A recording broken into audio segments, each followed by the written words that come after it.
Come on into the room. Come into the room. I am the H-Town Vet, and I would like to welcome you to this live stream. Come into the room. A place where we will discuss a variety of benefits available to veterans and their dependents.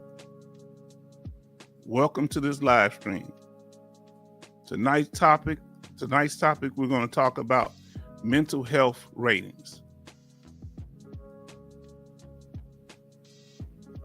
Come on into the room, family. We're trying to reach critical mass.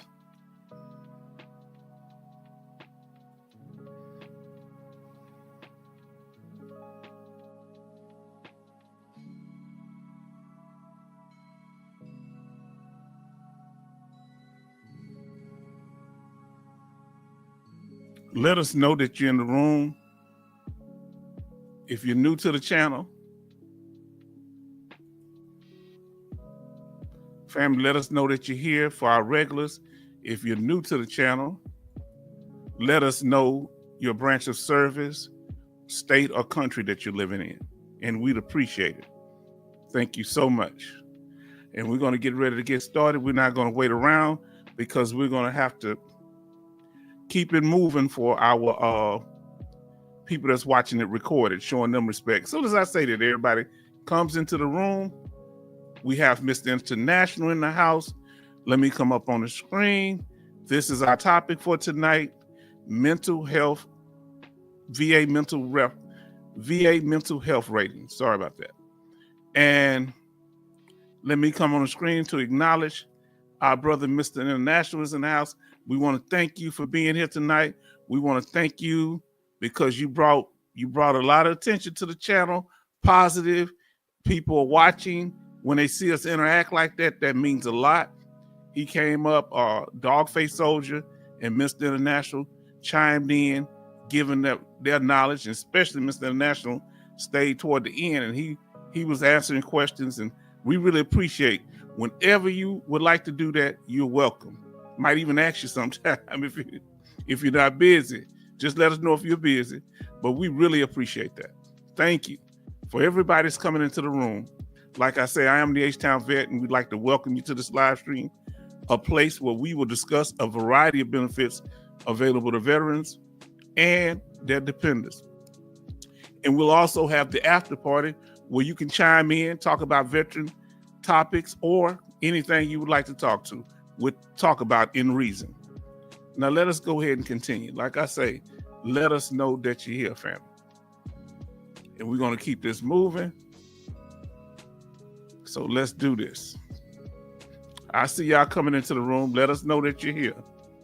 We have our sister Gwendolyn. Good evening. Checking for about 20 minutes. Okay. We're glad that you're here. So let us go and get started so our sister can get some of this good, powerful information. And it's based on what we covered, some of the things we talked about. And it's then going to watch the game, then kick back in. Okay. Check back in. We appreciate you. And Mr. International say salute to Sister Gwendolyn. We appreciate the active participation. And this is one of our longtime brothers. The prodigal son has come home. David Farrington. Sorry about that. Oh no, I can't hear myself. So when I'm trying to say words, I guess I'm used to hearing myself. He says, hey, veterans and veteran family. Hey, veterans and veteran friends and family. Thank you for joining us, brother. Thank y'all for being engaging and coming in here, because this is going to be a powerful thing. Ain't no party like a West Coast party, because a West Coast party don't stop. We got our brother Thumper in the house. He said, hey, party people. That's what it's all about. It's about enjoying ourselves. That's from Thumper, a.k.a. John Jackson Sr. Now, we say, Gwendolyn say, I am in tears today. Got to 50%. Wow, okay. Tell us about it. When you had a few minutes you're in here, or when you come back. Sister, I would love you come up on stage. And I can take more than one person at a time. And you know, that would be I'm gonna tell you what, that do stuff for veterans. So if you don't have time today or another time, you're welcome to come up and give your testimony how it worked. We would appreciate it. Look, we got a lot of our family here. Madre is in the house. Madre, say hello, family. Okay. The reason we're talking about mental health rate is because some topics keep being reoccurring. It's something that came up last time. So I do a lot of the lives based on the topics that y'all are interested in or questions that you ask about on a continuous basis. So we thank you. But for Brother Madre, say hello, fam. Thank you. We glad to have you here, brother. It's all good. You understand? Now, let us go and kick it off. You know what I'm saying? Let's do this. Okay, now, let's see what say. Thumper say, Gwendolyn Boyd, congratulations on your 50. 50 is 50 to go right. Yes. Yes, because let me tell you, that was my first rating, even though I never was actually 30%. I had a 30% rating, but when I first got it, my representative said, hey, let me talk to the guy. And he got me from 30 to 50%. And I was 50% for a few years there. And that's a very significant rating. Now, our brother David says, congratulations, Gwendolyn. Get what's yours. Exactly. Now, let's see. She's a football fan, I'm assuming. Gwendolyn say, thank you for the invite. I will another day. It's NFL Thursday. And you got some good news. Huh? That's what I'm talking about. That's a praise report for you. Now let us kick it off. Y'all got me so excited. I don't know what to do over here. Now I'm just glad to see the family getting the ratings that they are entitled to. It means so much. Make sure as y'all come in, I don't even have to tell y'all, smash that like button. Family, if you haven't done so already, we got over 9 people in here. Smash that like button. Let me tell y'all something. Let me tell y'all something. We got 11 people in here now. Let me tell y'all something. What I've noticed, come up on the screen here.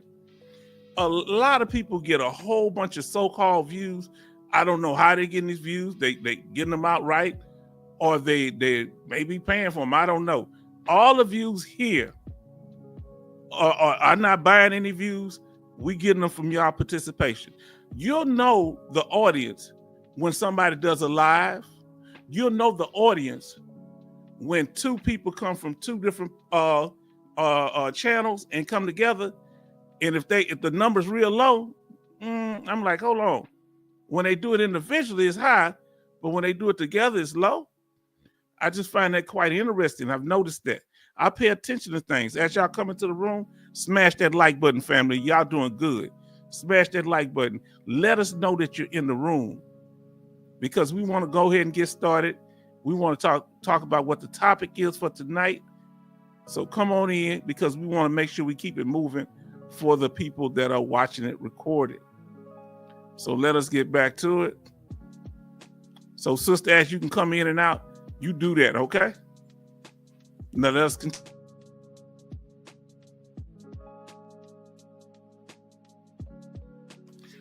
I would like to thank you, veteran family, for being so supportive.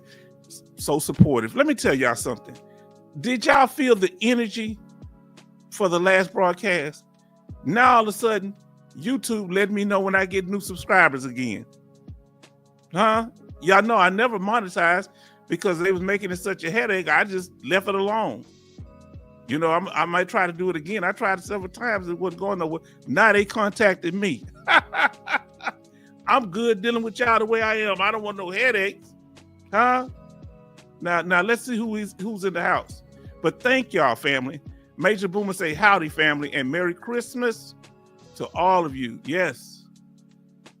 He say, Gwendolyn says, that last broadcast was fire.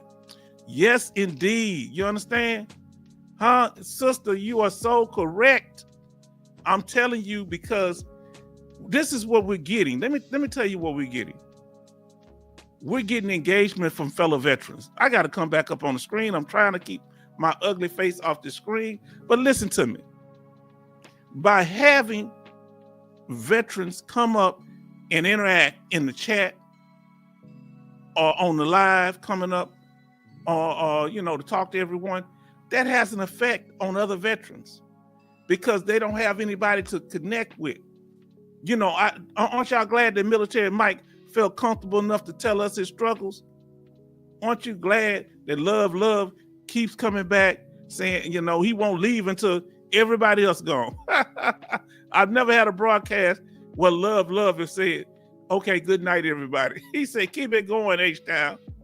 Now we have our brother, Kevin Cobalt Sr., evening veteran family. Now, brother Kevin, don't you have a praise report also? And if it's static and something, I see my internet kind of fluctuating. Let me know if my internet is good in the chat. Put a Y in the chat if my internet is good. Put a N if it's not so good. Okay, now, brother, what's that praise report, Kevin? Let us know what's going on with that praise report on your percentage. Did you finally get it? I forgot what happened, but I knew you went to the CMP exams. Let us know how it's going. Now, our sister Gwendolyn got 50%. So I'm good. Thank you. H-Town is good. Major Boomer say, congratulations. Congrats, Gwendolyn, on your 50% service connection. This is what we're here for. We have to praise our own. We have to encourage our own. Thank you, Love, for telling us. Love say he just arrived. Major Boomer say, hi, Kevin. Love says, yes, you can hear me. Say loud and clear, H-Town. Okay. Now, family, I plan on doing this as long as I can talk, as long as I have breath in my body, as long as I'm alive. And let me tell you what this is going to be. And y'all don't realize y'all making history. Y'all know what this is going to be. Family, can we talk? You understand what I'm saying? The young people are going to have a record that they can go back to and learn from us. Even when we dead and gone, veterans will be able to come here, younger veterans, and they'll have a guideline that we didn't have. And it wasn't because the veterans before us didn't want to try. We didn't have such thing as social media and knowing how to use that, right? And Love say, hello, everyone. Major Boomer says, glad you're here, Love. Always glad. Love brings the fire. If he ain't the fire, he brings the gasoline that makes it burn hotter. One thing I like about Love, he may not have been the one that started the fire, but he'll come bring some sticks to put on the fire. You understand? I like that. Now, Love say, thanks, Major. Glad you're here. I'm glad that all of y'all here, and I want to thank y'all. Let me get off screen. Thank y'all for being here. Thank y'all for y'all continued support. Thank you for helping other veterans. Aren't y'all so glad that we have very knowledgeable veterans in this room? We have veterans knowledgeable about different things, different type of conditions, different types of experiences that veterans go through. Aren't you glad? Now, let's see what our brother Kevin says. He say, now, this is what Kevin is saying, brother Kevin Cobart Sr. He say, it's a final decision, waiting on decision. It can be anywhere and it can be any day and waiting on a ACE exam for Saturday. Oh, okay. So you're going to have an ACE exam also. Now, Love,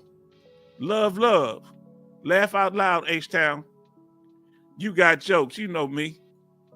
You know, I talk more trash than a little bit. I more trash than a junkyard. You know what's up. Now, here we go. Kevin says, just finished my first semester of college. Y'all give him a congrats. Everybody show love. Not only is he fighting for his benefits, brother Kevin, but he's also just finished his first semester of college. Come on now. I remember going to college after I got out the military. It's an adjustment because I was a little bit older than everybody. Not much, but a few years. Everybody's showing some love. Major Boomer says, congrats, Kevin. All right. Man, y'all just it's a place that we can go where we can appreciate our own. Love say congratulations, Kevin.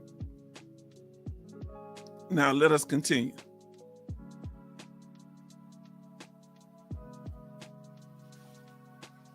Your feedback matters here. Okay. And then we also have our brother Madre says, congrats, KC. Let me pull this up on full screen so I can see the text real good. All right. Boy, this thing is super big. Now let's see what else we got here. Now I got it to full screen, man. I didn't know they were gonna go like this. I'm trying to figure out how to handle it. Okay. Then we have David says, way to go, Kevin. Thumper says, congratulations, Kevin. And then we got Kevin Cobart Sr., the one that's going to college right now, just finished his first semester. Say, thank you all. He appreciates the compliments. Love, say, Kevin, what was your major in college? Now, where was he last time? We were looking for him. Where was the family last time? Veteran Policy Plug. He said, hey, family. Oh, everybody been waiting on the plug. You can't make no moves without the plug. Huh? We talking about insurance plug, okay? If the feds are watching, we're talking about insurance plug. Now, he tells us what his major is. Brother Kevin Cobart Sr., major in college is business administration. Now, Veteran Policy Plug says, congratulations. Kevin, you know, Mr. International, we from the South. When we hear the word plug, we say, what's up? Now, love say, good feel, Kevin. Yes, indeed. Use it to increase your benefits, to improve your life. Use it for everything that you got going on, my brother. Now, let us continue to, like I say, tonight we're talking about what? We're talking about hold on, I can start it from down there. Okay, I can start it from down there. I ain't got to go up there. Now, our regularly scheduled live streams for those that are new, because we got a lot of people in here, family, early. They're on Sundays and Thursdays at 7 p.m. Central Time. All right. So we have those live streams on Sundays and Thursdays, but we will have many times have unscheduled live streams may occur. And on Tuesdays, I kind of had that day where if y'all want to talk about just about anything, we're just going to go into it on Tuesdays. I shouldn't have said that love he going to hold me to it. Now, unless something comes up on the Tuesday broadcast. Now, Thumper says insurance, right? Yeah, that's the plug. The insurance plug. Huh? We don't want the people raiding us over here. Huh? Because y'all got to think about it, family. Look, I'm over here and I don't, when you don't pay no property taxes, no federal taxes, people be looking at your side eye. They say, what are you doing over there? So I can't be putting out the wrong information. Huh? I've been on my best Christian behavior. And if you think I did something wrong, prove it. Uh-oh. Am I getting a little ornery, family? Am I getting a little ornery? So remember that. Sundays and Thursdays at 7 p.m. Central Time, we have a schedule that you can follow. We may have some. Just click on your notifications in case we upload another video or we have a live stream that's unscheduled. Okay? And Mr. International, he laughing at love. Oh, what did love say? He said, Mr. International, step to the podium. You did good last night. Yes, indeed. Yes, indeed. Let me get through this information. And if anybody want to come up, we're going to do it. So let me get through it. Now, if somebody does come up, I'm learning how to do things. We want to stay on topic, ask them questions, and deal information related to them. He said, H-Town, You started early. You started to be unruly early. Oh, let me get back into my good Christian face. Oh boy, y'all mess. Y'all on me, man. You called me out. You got me. Now let's see. Let's run through this information.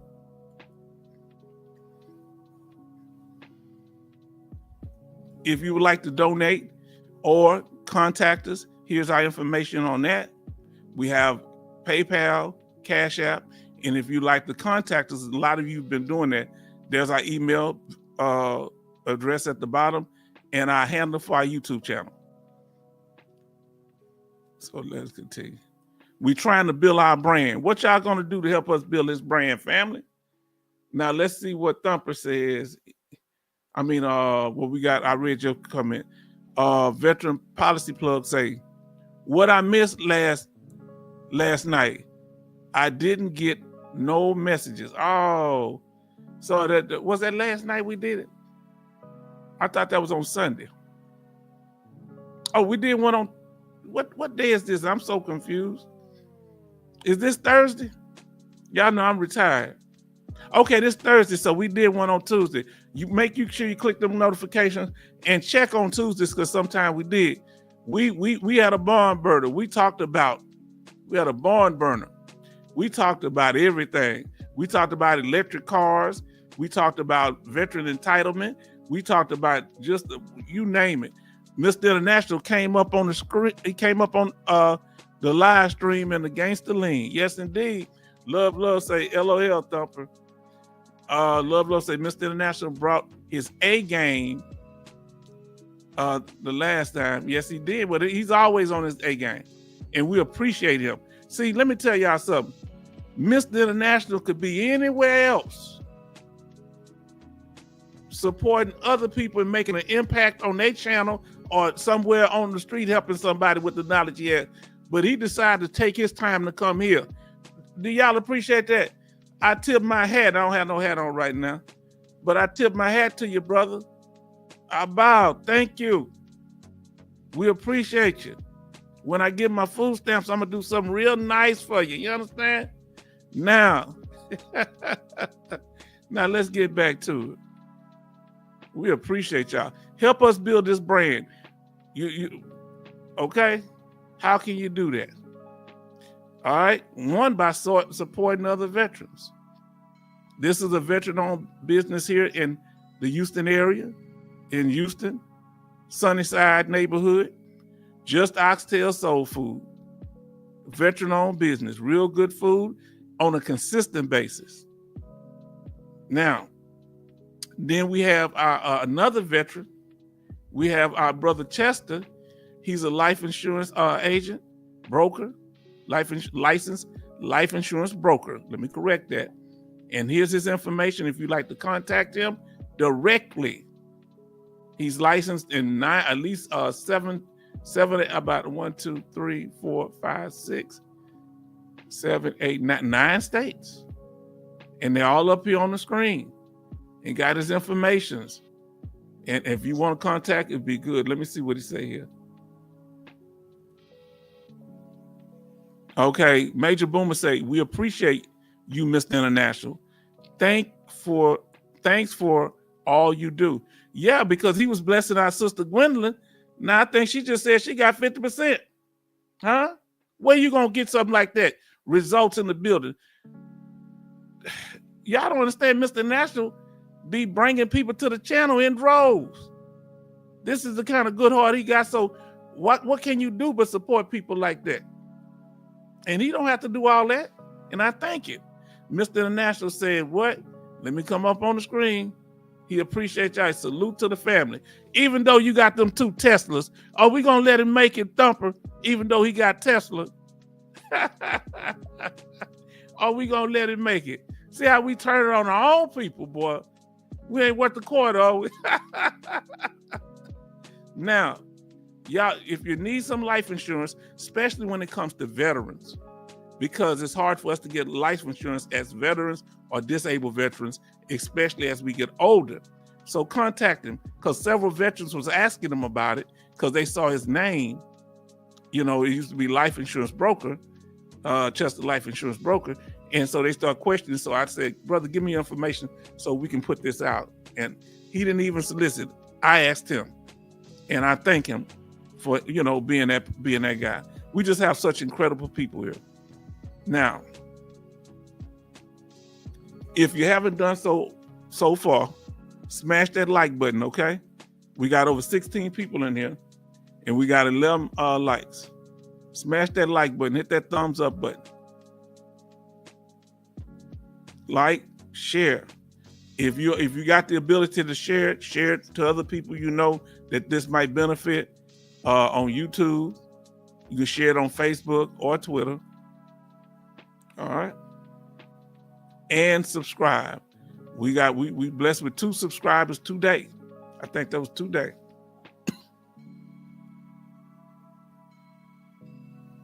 Now, what's coming soon?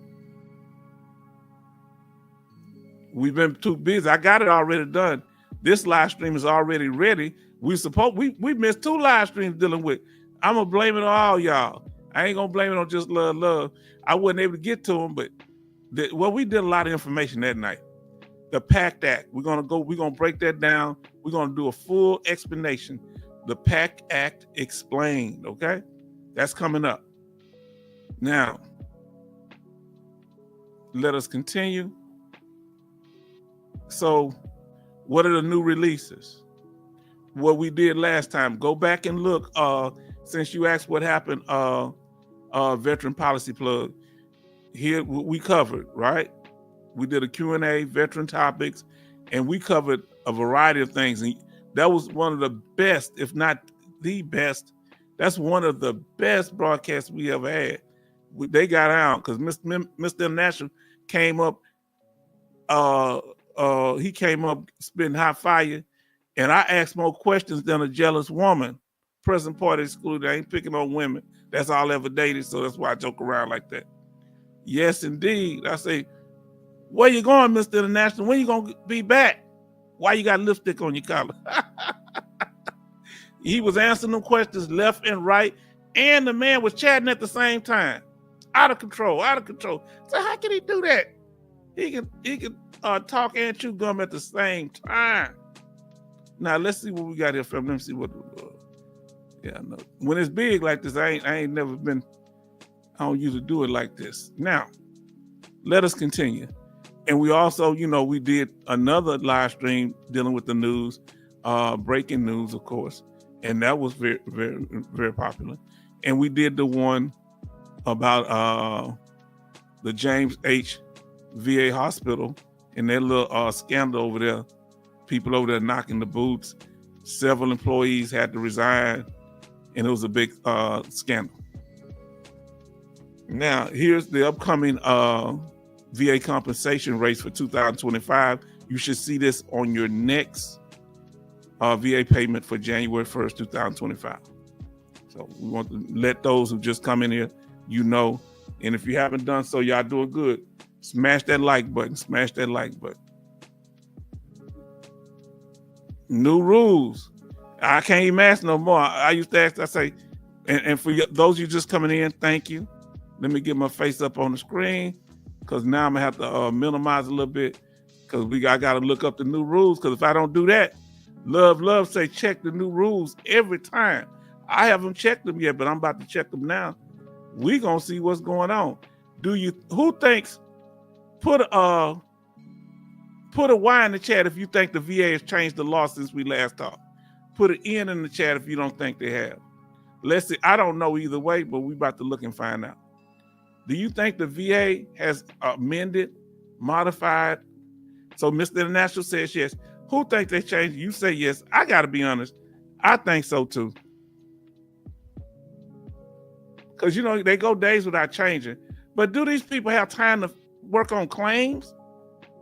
But they got time to change law all day. And they're not changing it for the better, are they? Come on now. Even our brother Dennis said, man, aren't y'all glad y'all come to a channel where you can get live coverage on what's going on? Huh, family? I'm about to pull this up. Y'all be surprised. Mr. International says yes, he think the law has changed. Thumper says yes. Veteran Policy Plug says yes. H-Town says yes. Major Boomer says yes. Brother Dennis says yes. Brother Kevin says yes. And Brother Love said yes. Let us see, family. Let me pull it up, and we're about to find out now. Has any laws changed since we last met? Hold on. That ain't what I meant to pull up.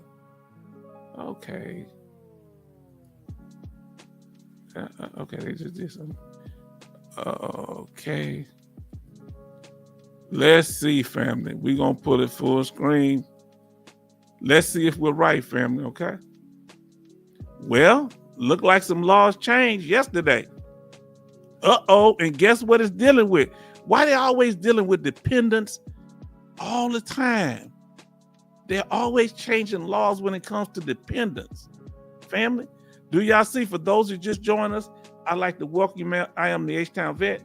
We got over 18 people watching. Smash that like button, family.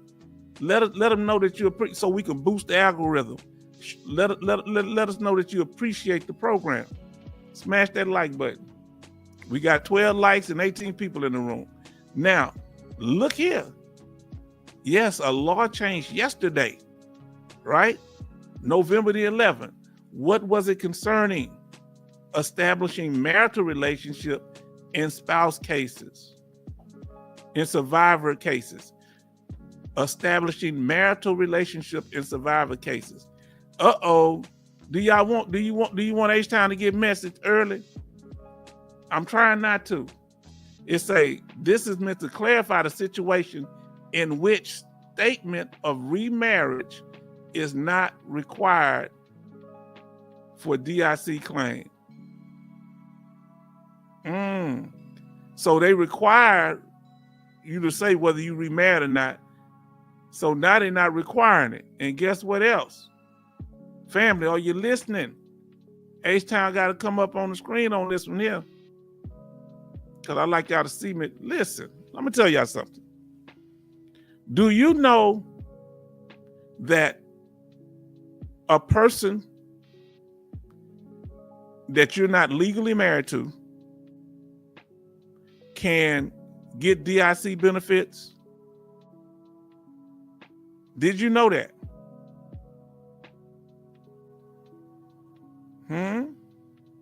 Did you know that? That if, let's say I got with a woman, I'm not married, but you can't be married, and I got with a woman, and I walked around telling everybody that's my wife right there, that's my boo, that's my wife. Even though we're not legally married, if there's evidence that I put us out as married, I live like a married couple, I tell people that's my wife, that person can claim benefits. I'm not saying the claim gonna be won, but if they got evidence, it can be. Did you hear me? Huh? Telling you real talk. Now let's see what Love say. He says laws constantly change with the VA protecting the VA, not helping the veterans reduce the benefit, not helping the veterans, reducing the benefits or denying the benefits. Wow. You getting messy with it, just like Mr. International say, getting messy. Now, Love says, LOL, Mr. International. Let me ask y'all this question. Why do you think they're changing so many laws when it comes to dependents and dependent status? Why is that a big thing? Do they pay out a lot of money when it comes to dependents? I just want to know. Somebody tell me, why is this such a big, they're focusing so heavy on dependents? Because usually you have more than one dependent, right? Your spouse, you might have children. You might have more children. And they're always playing around with dependent status. Interesting. I just was asking. So we just went over the new rules, family. Now, Love say common law marriage, when you get live together, long enough in some states.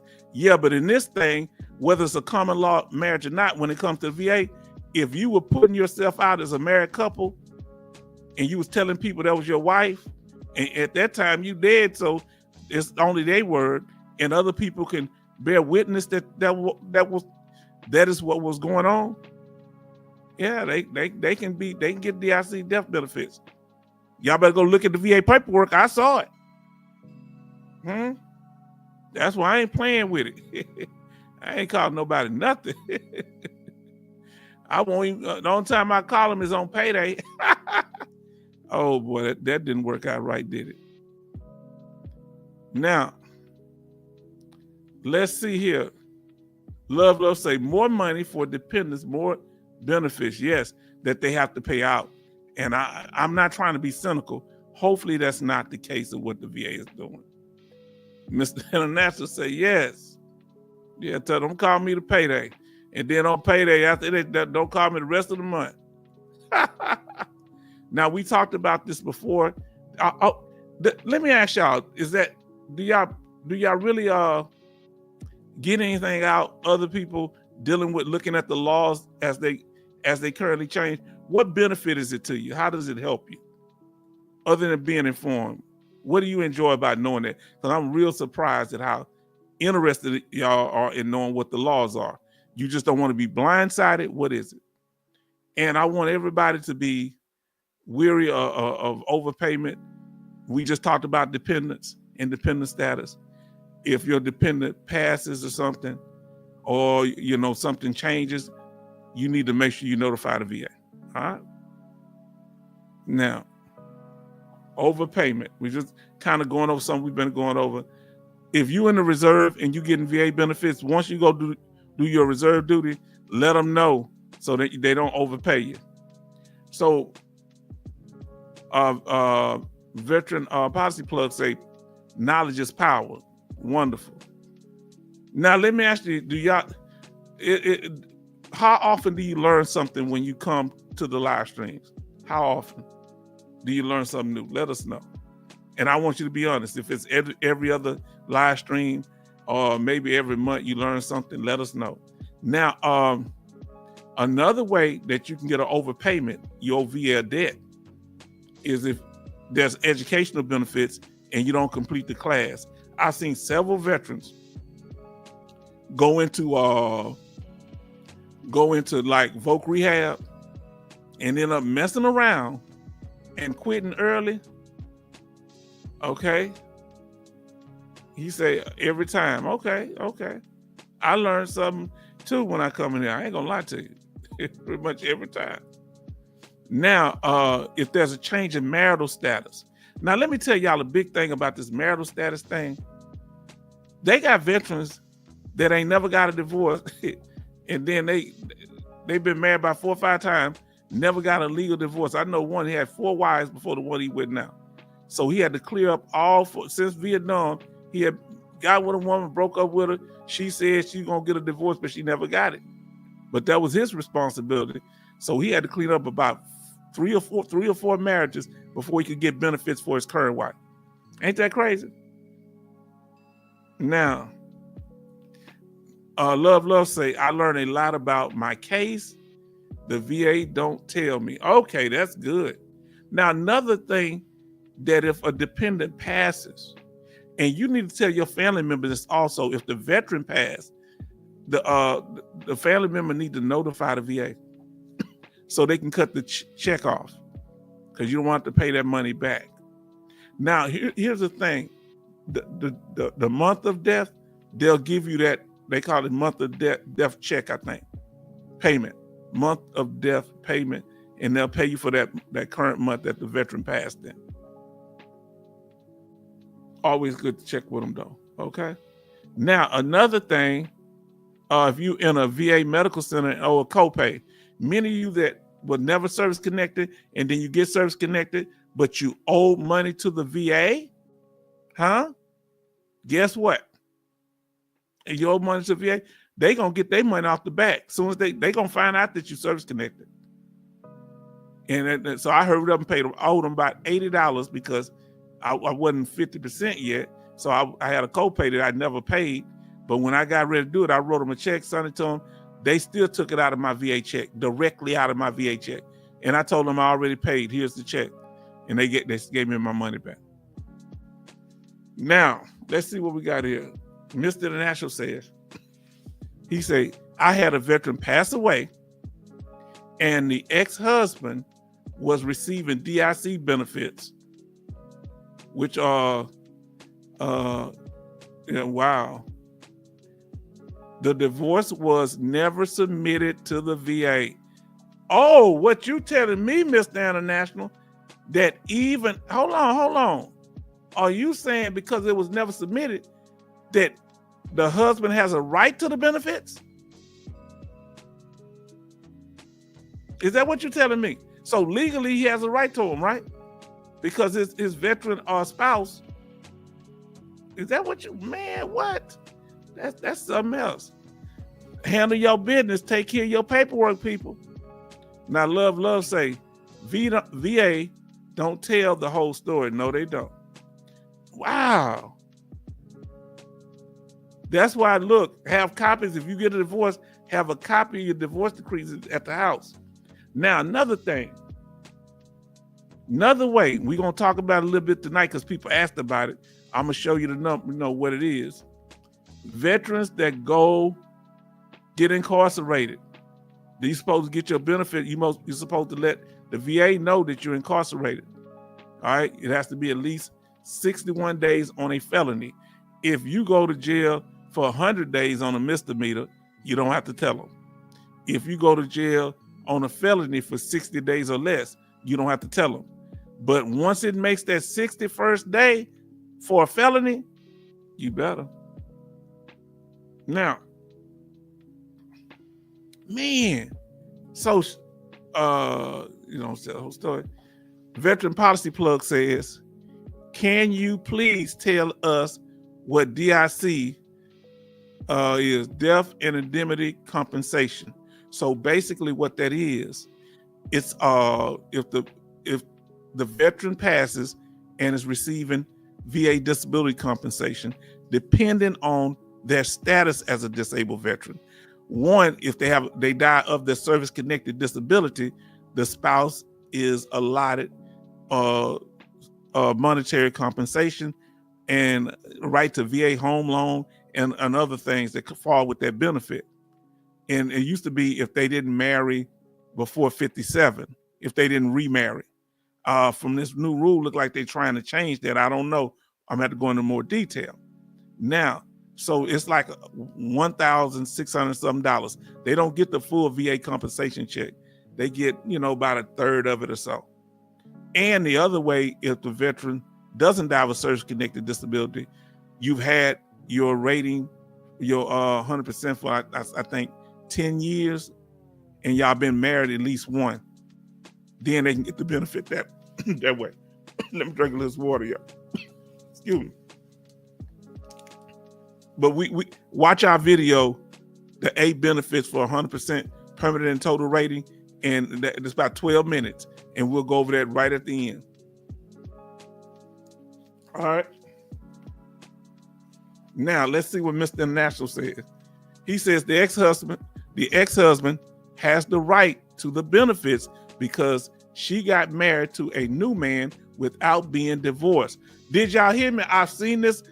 If I haven't seen it once, I've seen it twice. I've seen it 20 times. Listen, for those of you just coming to the room, Mr. International was talking about a veteran, okay, that passed. She passed. Her husband, she never divorced, got the benefits. The current husband didn't get the benefits because if you don't get a divorce from the previous husband or spouse, you can't, this marriage ain't legitimate. So when the husband she was with, thinking he gonna get the death benefits probably, the other husband got it, the one wasn't even living with her. You understand? Yeah, dependency and indemnity compensation. I forgot the first word. So dependency meaning it's like a widow's pension for veterans, okay? Now, look who's in the house. Community Chaplain Davis. just came by, you're saying, hey, but granddaughter came in from out of town, so spending time with her. I'm glad that your family keep you busy, and I'm glad that you check in, Community Chaplain Davis, when you get an opportunity. We really appreciate it. You understand? Now, here we go. Mr. International says, death indemnity claims, also known as dependency and indemnity compensation, DIC. Thanks for clarifying it, since I don't have time to type, and I appreciate you now, because sometimes I forget the exact terminology. Love say hello, Chaplain. Y'all in here? We got about 17 people. Smash that like button if you haven't done so far. We'd appreciate it. Bionic Woman, look what we got, our sister. Bionic Woman is in the house. She said, good evening, Mr. H-Town and veteran family. Welcome to all the newcomers to the channel. This is what I'm talking about. Yes, that's it. Veteran policy plug. Okay, thank you. Whenever you have questions, ask us as many times as it takes for you to understand it, okay? We don't have, that's what we're here for. Because it took me years to learn this stuff. What's that? Major Boomer said, good evening, Chaplain Davis and Bionic Woman. Now, Love say substitution is totally different. I found out. Substitution, you get the full benefits the veteran did not get after passing away. Now let's explain. Let's explain. We say full benefits. Let's break this down. They get the full back pay benefits. They don't get the full monthly benefits. DIC death benefits is a monthly benefit. When the veteran dies, that full, if let's say they were 100%, that died with them. Now, if the veteran had a claim that was in progress and that back pay was building up, they can get that back pay. And if in getting the back pay, the veteran was rated at 100%, now you follow me? So let's say the veteran had a 30% rating, filed a claim, passed away, and after that, is posthumous, receives 100% rating and has a dependent wife. Well, that dependent wife gets all the benefits of the 100% rating, but they're not going to get the full almost $4,000 a month. No, they're going to get about $1,600, $1,700 a month. Okay, but they do get the full back pay. They do get the full retroactive pay. Huh? Talk to us. Veteran policy plug. Good evening, Bionic Woman. Hope you're feeling better. And I'm gonna tell you a good thing, love. They keep holding your case up. You're gonna be receiving a whole bunch, and you get all the full benefits now. Love. You've been a dependent. You're gonna get all the full benefits. You're gonna get the Champ VA, Chapter 35 educational benefits, the stipend. Now, what I'm curious is, him being a helpless child, Mr. International, would he get what they would give one of the children, or would he get what one of the spouses would get, about the $1,600? Because they only get so much for the children.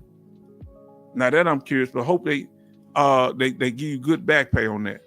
Veteran policy plug. Hey, Chaplain Davis.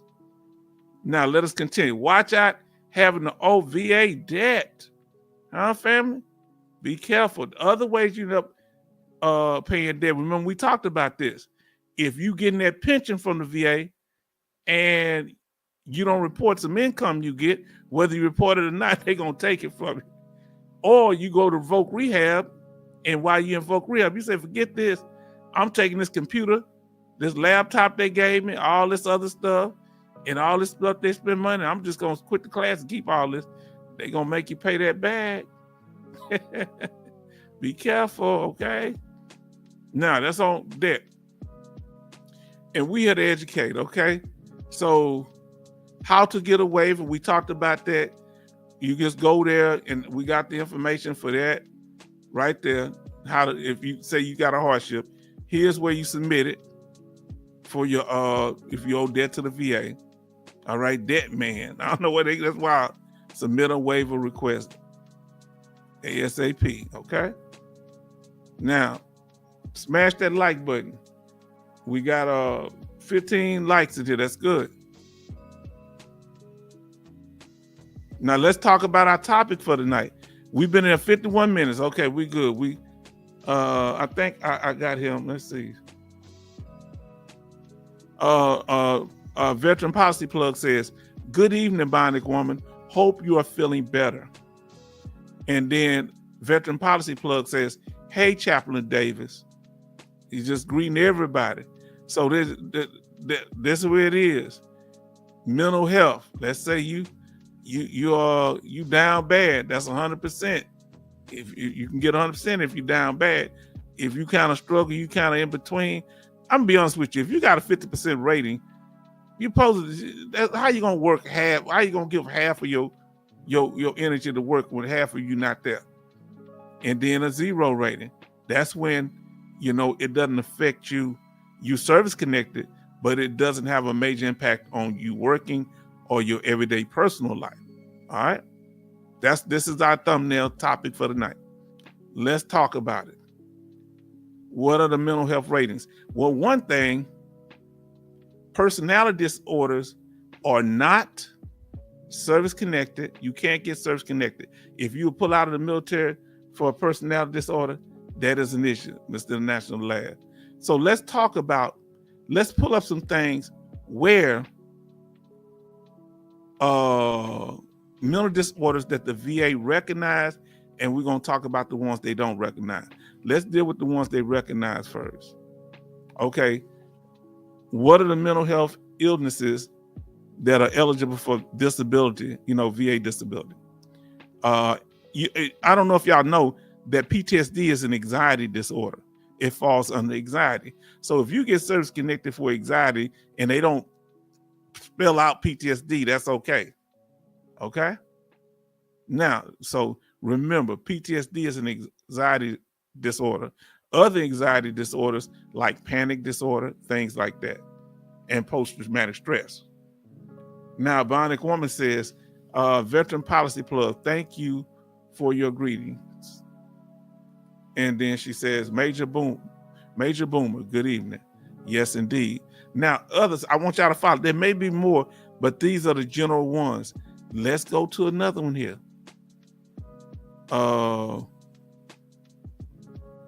Chronic adjustment disorder, cognitive disorders, all right, processing and thinking.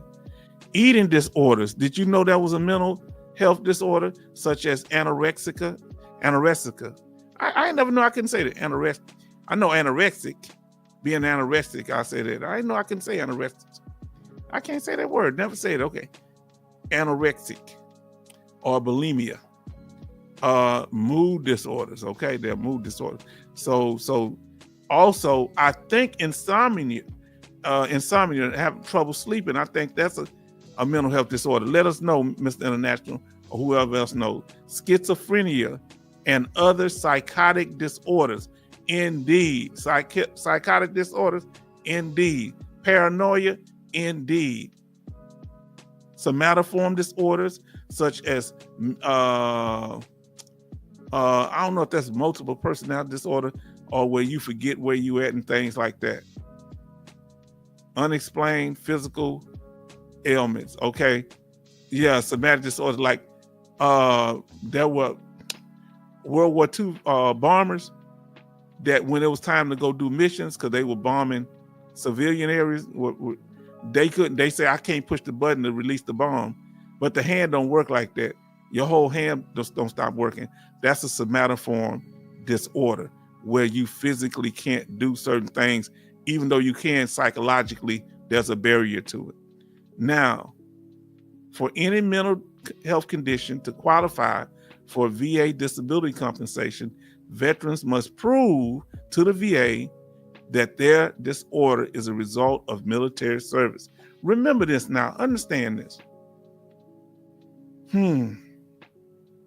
Mental health disorders is is a powerful way to get benefits. And because you skip ratings, you don't have to go 10, 20, 30, 40. Now let's see what Mr. International say. Insomnia. That's why I want that. He said insomnia is no longer considered a mental health disorder by the VA. Insomnia is now considered a symptom. Oh, see, I didn't know, because things change. That's why I asked you. Boy, y'all hear that? Now, where else are you gonna get this type of knowledge at? Mr. International got the secrets, and he ain't telling us. Well, he telling us if we ask. Am I being messy, y'all? Now, love say, hello, Bionic Woman. Now, I appreciate. Now, listen to what Mr. International says. If you were involved in a car accident while in service and it causes you anxiety, that can be service connected. Yes, indeed. Yes, indeed.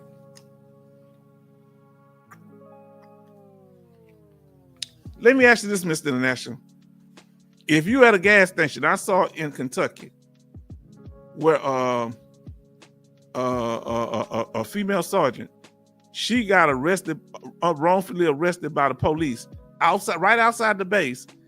Could that be considered service connected if she was wrongfully arrested? I think she's put in handcuffs. I don't know if they took her to jail, and it was wrong. They found out it was wrong. Can that be considered service connected, even though it happened outside the base and is dealing with civilian police? Let us know. Bionic Woman say, love, good to see you too. This is what it's all about. Now, let's deal with the other one. What about the mental health disorders that are not covered? Let's get into it. As we spoke earlier, right? So here we go. What mental health conditions are not eligible for VA disability benefits? Okay. Personality disorders. Military service cannot cause a personality disorder because these types of conditions have lifelong behavioral patterns that do not change. So they saying that come from your childhood. Now, listen what he says. Mr. International said, I'm talking about the female sergeant that the police wrongfully put her in handcuffs. Yes, it can be service connected, but it's not military related. That's heavy. So y'all got to remember that service connection and military related is two different things. So see, you got me want to ask you a question, Mr. International. See, you stirring up stuff, Mr. International. That being the case, is service connected. Could she go before a military board and bring up the fact that she was restrained in handcuffs by the police outside the military base at a gas station? Or do she have to wait until she get out of the military, or while she's in the military, go to the VA representative about that issue? Can she bring that up before the military board, brother? The pre-release, the pre-discharge board. Talk to us. See, you the one stirring up all this mess. I'm trying to do right. Man, you got some powerful statements, brother. The more you tell me, the more I want to know. Now, guess what else is not service connected, family? Y'all better pay attention, and Mr. National break this down to you. Substance use disorder. Now, a lot of Vietnam veterans came back with substance abuse problems, right? All type of drugs that they got hooked on over there, alcoholism that they come back and they self-medicated. Now, even though it's not service connected, you can say that was a coping mechanism, I think. Can't you say that you were self-medicating to cope with what happened to you? So it'll be an intermediate step? No, but directly, substance use disorder is not service connected with the VA. The VA does not directly, now listen how slick this is. The VA does not directly grant service connected for substance use disorder. However, veterans can be service connected on a secondary basis for disabilities that arise from substance abuse use. due to a service-connected condition. So if you have PTSD or depression and you're using that alcohol to drown out your depression, using them drugs to drown out your PTSD, come on now. Now let's see what our brother say. He say down here, Mr. International says, I have a veteran that was harassed by the Dixie Mafia. Wow. I heard of Dixie Mafia. He tried to file for PTSD based on that stressor and was denied, not military related. Now, is it a way that could have been approved? If you come up tonight, we sure want you to explain that. That's a good one. I ain't gonna bug you on that one. That's interesting. Other things, family, are you listening? If you got problems with impulse control disorders, you can't control your impulse. But that's kind of odd because a lot of times when you have PTSD or you've been in a combat zone or you got anger problems, you have poor impulse control. That's not service connected. These behavioral conditions cause a person to become unable to control their impulses and behavior, such as anger outbursts. Examples of ICD includes oppositional defiant disorder and whatever that kleptomania. Hold on. Stealing from people is that's not service connected. So when you start, I ain't laughing at people disorder, but I know kleptomania. Now here we go. Cognitive delay or development disability. I want y'all to watch this one. All right, watch this one. I'm gonna explain something to you. Cognitive delay and developmental disabilities.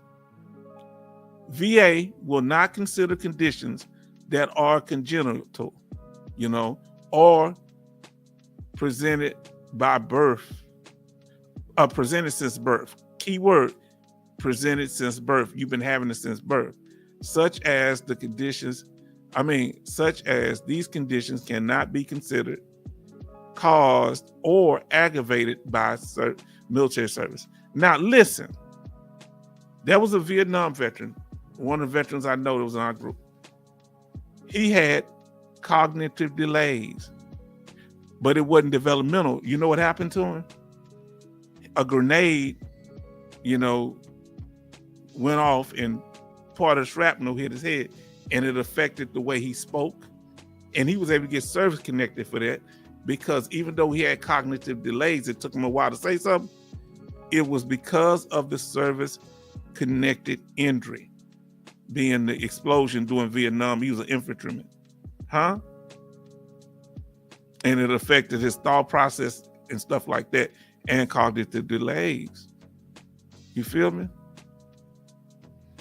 But just most cognitive delays know if it's from your childhood. And they saying it can't be aggravated by military service. They saying it ain't like flat feet. It can't be, flat feet can be aggravated by military service, even though you may have had it from childhood, but not cognitive delays. They won't give you any service connection, or they won't pay you for aggravation on that either. Now, family, let us continue here.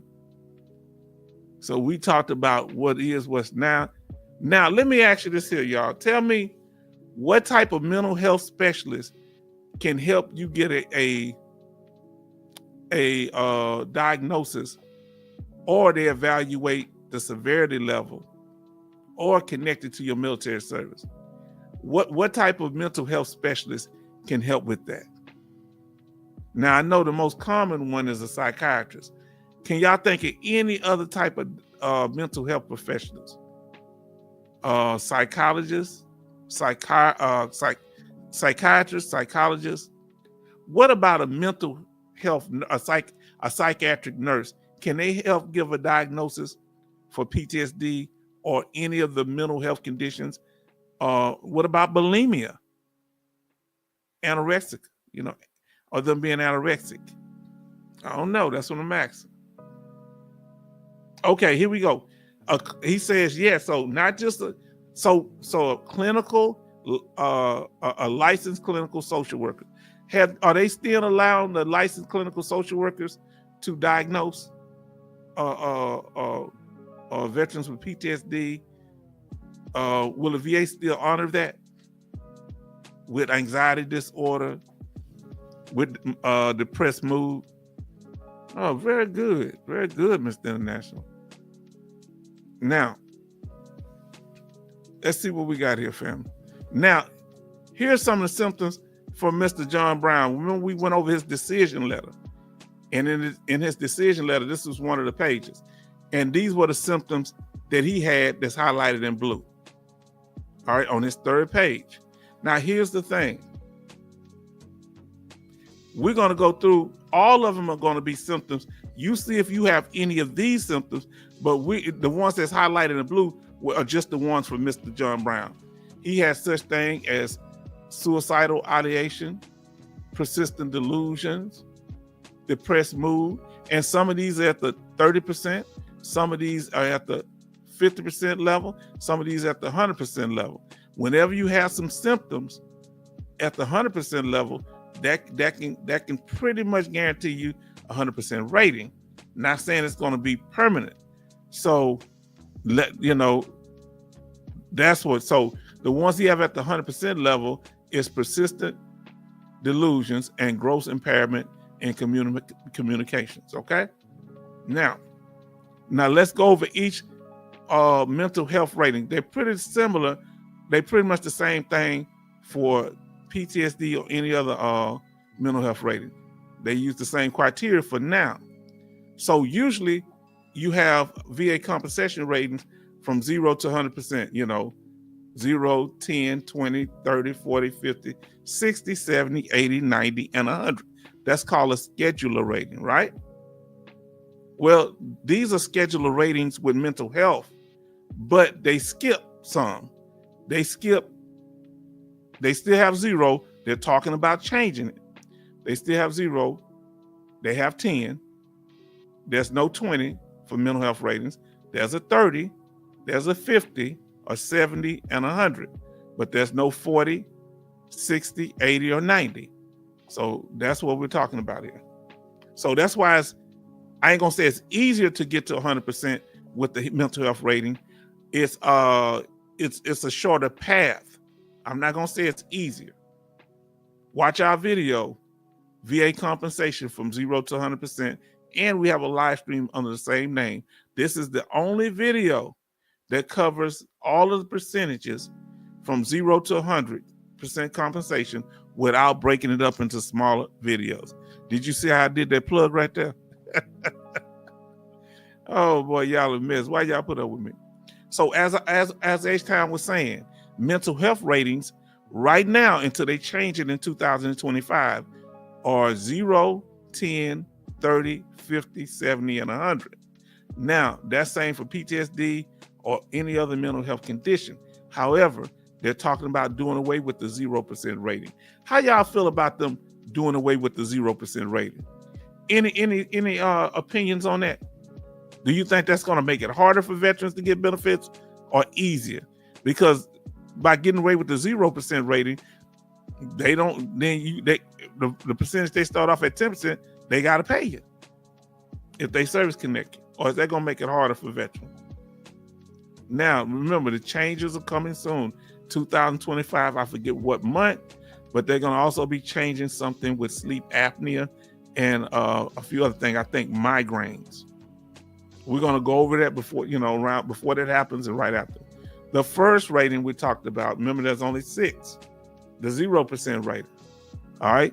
So this is for those of you that have a 0% rating for mental health. This is how it works. Now,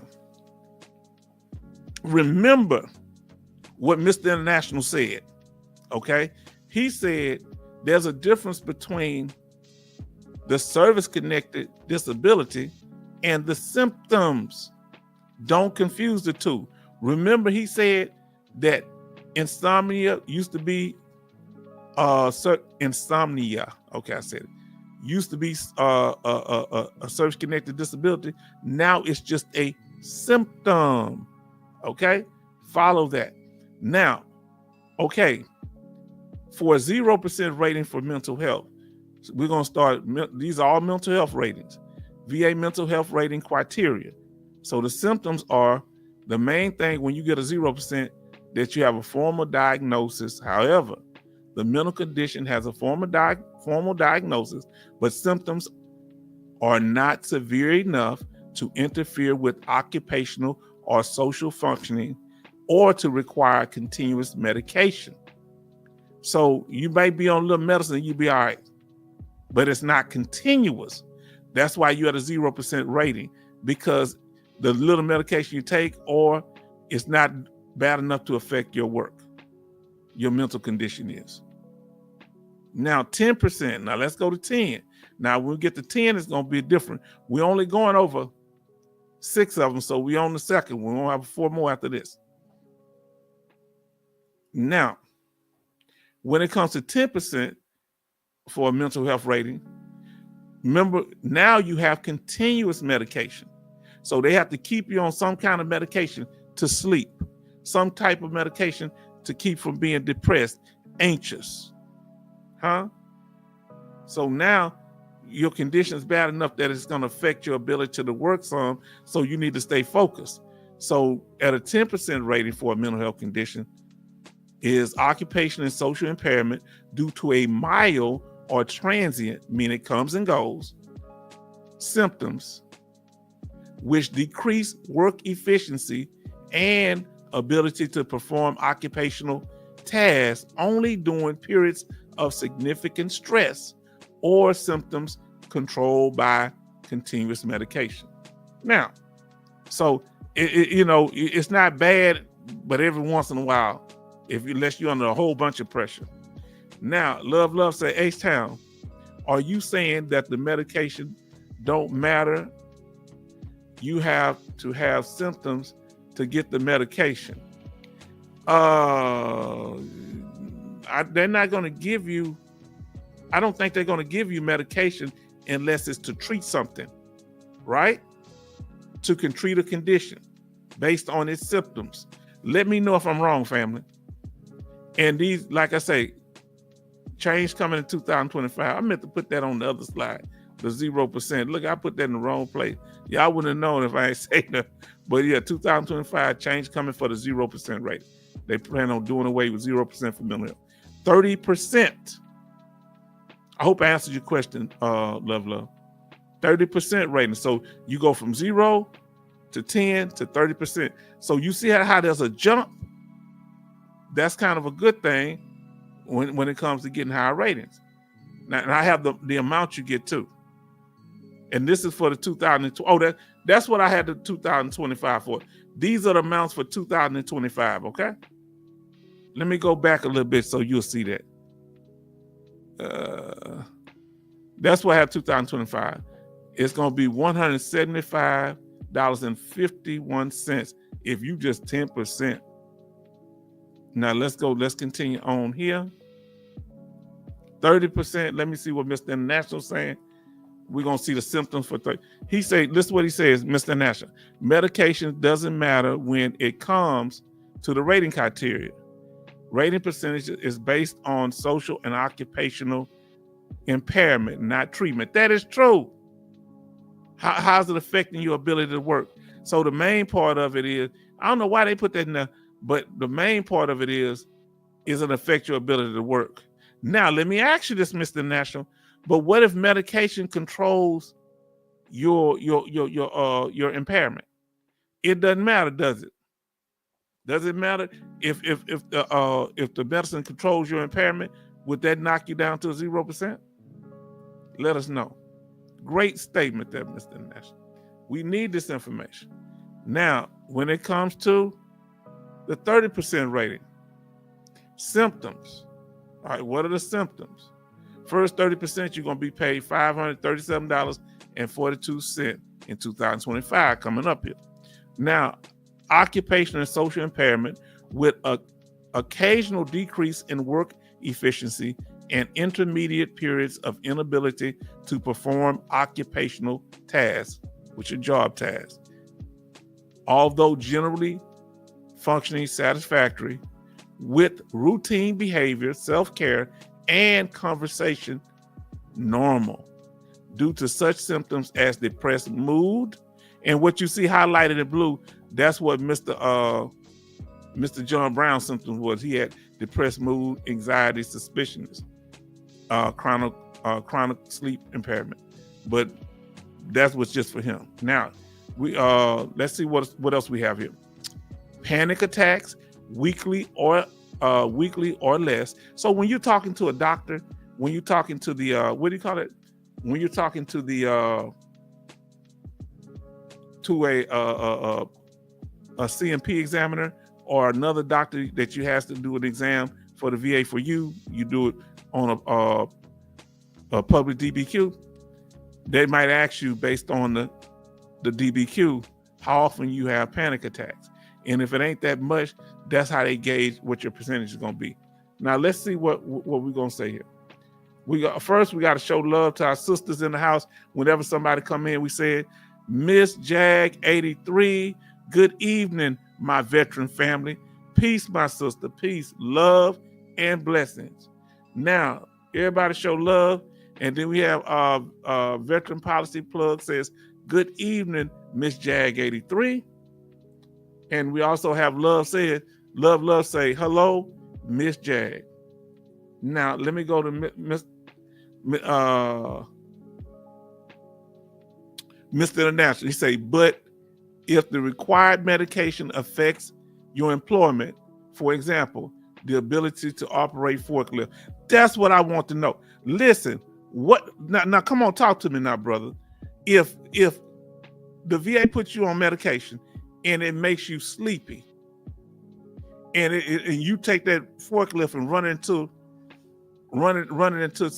some boxes or something else, hopefully not a person, how does that affect you get more compensation? Because they say you need to take this medication so you can function from your depression. But what if the medication makes you so drowsy or has you where you can't concentrate and do your job? Like our sister, Miss Jag, she got to be able. Miss Jag, she's an accountant. She got to be able to count the numbers.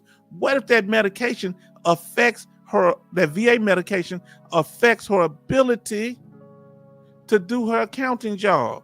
What if it affects our brother, veteran policy plug, ability to function as a life insurance broker? Let us know. What if it's not just the disability, but the medication that they're giving you that slow down work productivity? Come on, talk to us. Now, love say, okay, Mr. International, you answered my question. Let me see. He laughed. Mr. International laughing. And Bionic Woman say, hi, Miss Jag 83. We thank God that she's here. We appreciate it. We missed you on the last live stream, but when y'all can make it, I'm glad that y'all here. Because I know a lot of you, have lives and doing things, but we had a barn burner. Please go back and watch it. Okay, now we got problems. I was trying to get through, but Mr. International, we got problems. Look what we got problems, y'all. He keep, look what he says. You shouldn't be operating equipment under some medications, right? Under the influence of medications can be considered DUI. I know a veteran that ran into a ditch because of the medication. They let him make it. He told him he's on a VA med, but some of them may not. He is so telling the truth. I got to come up on the screen. Given this case, y'all, come on, y'all, family. We got 2 more to get through on this part. I'm trying to get through it.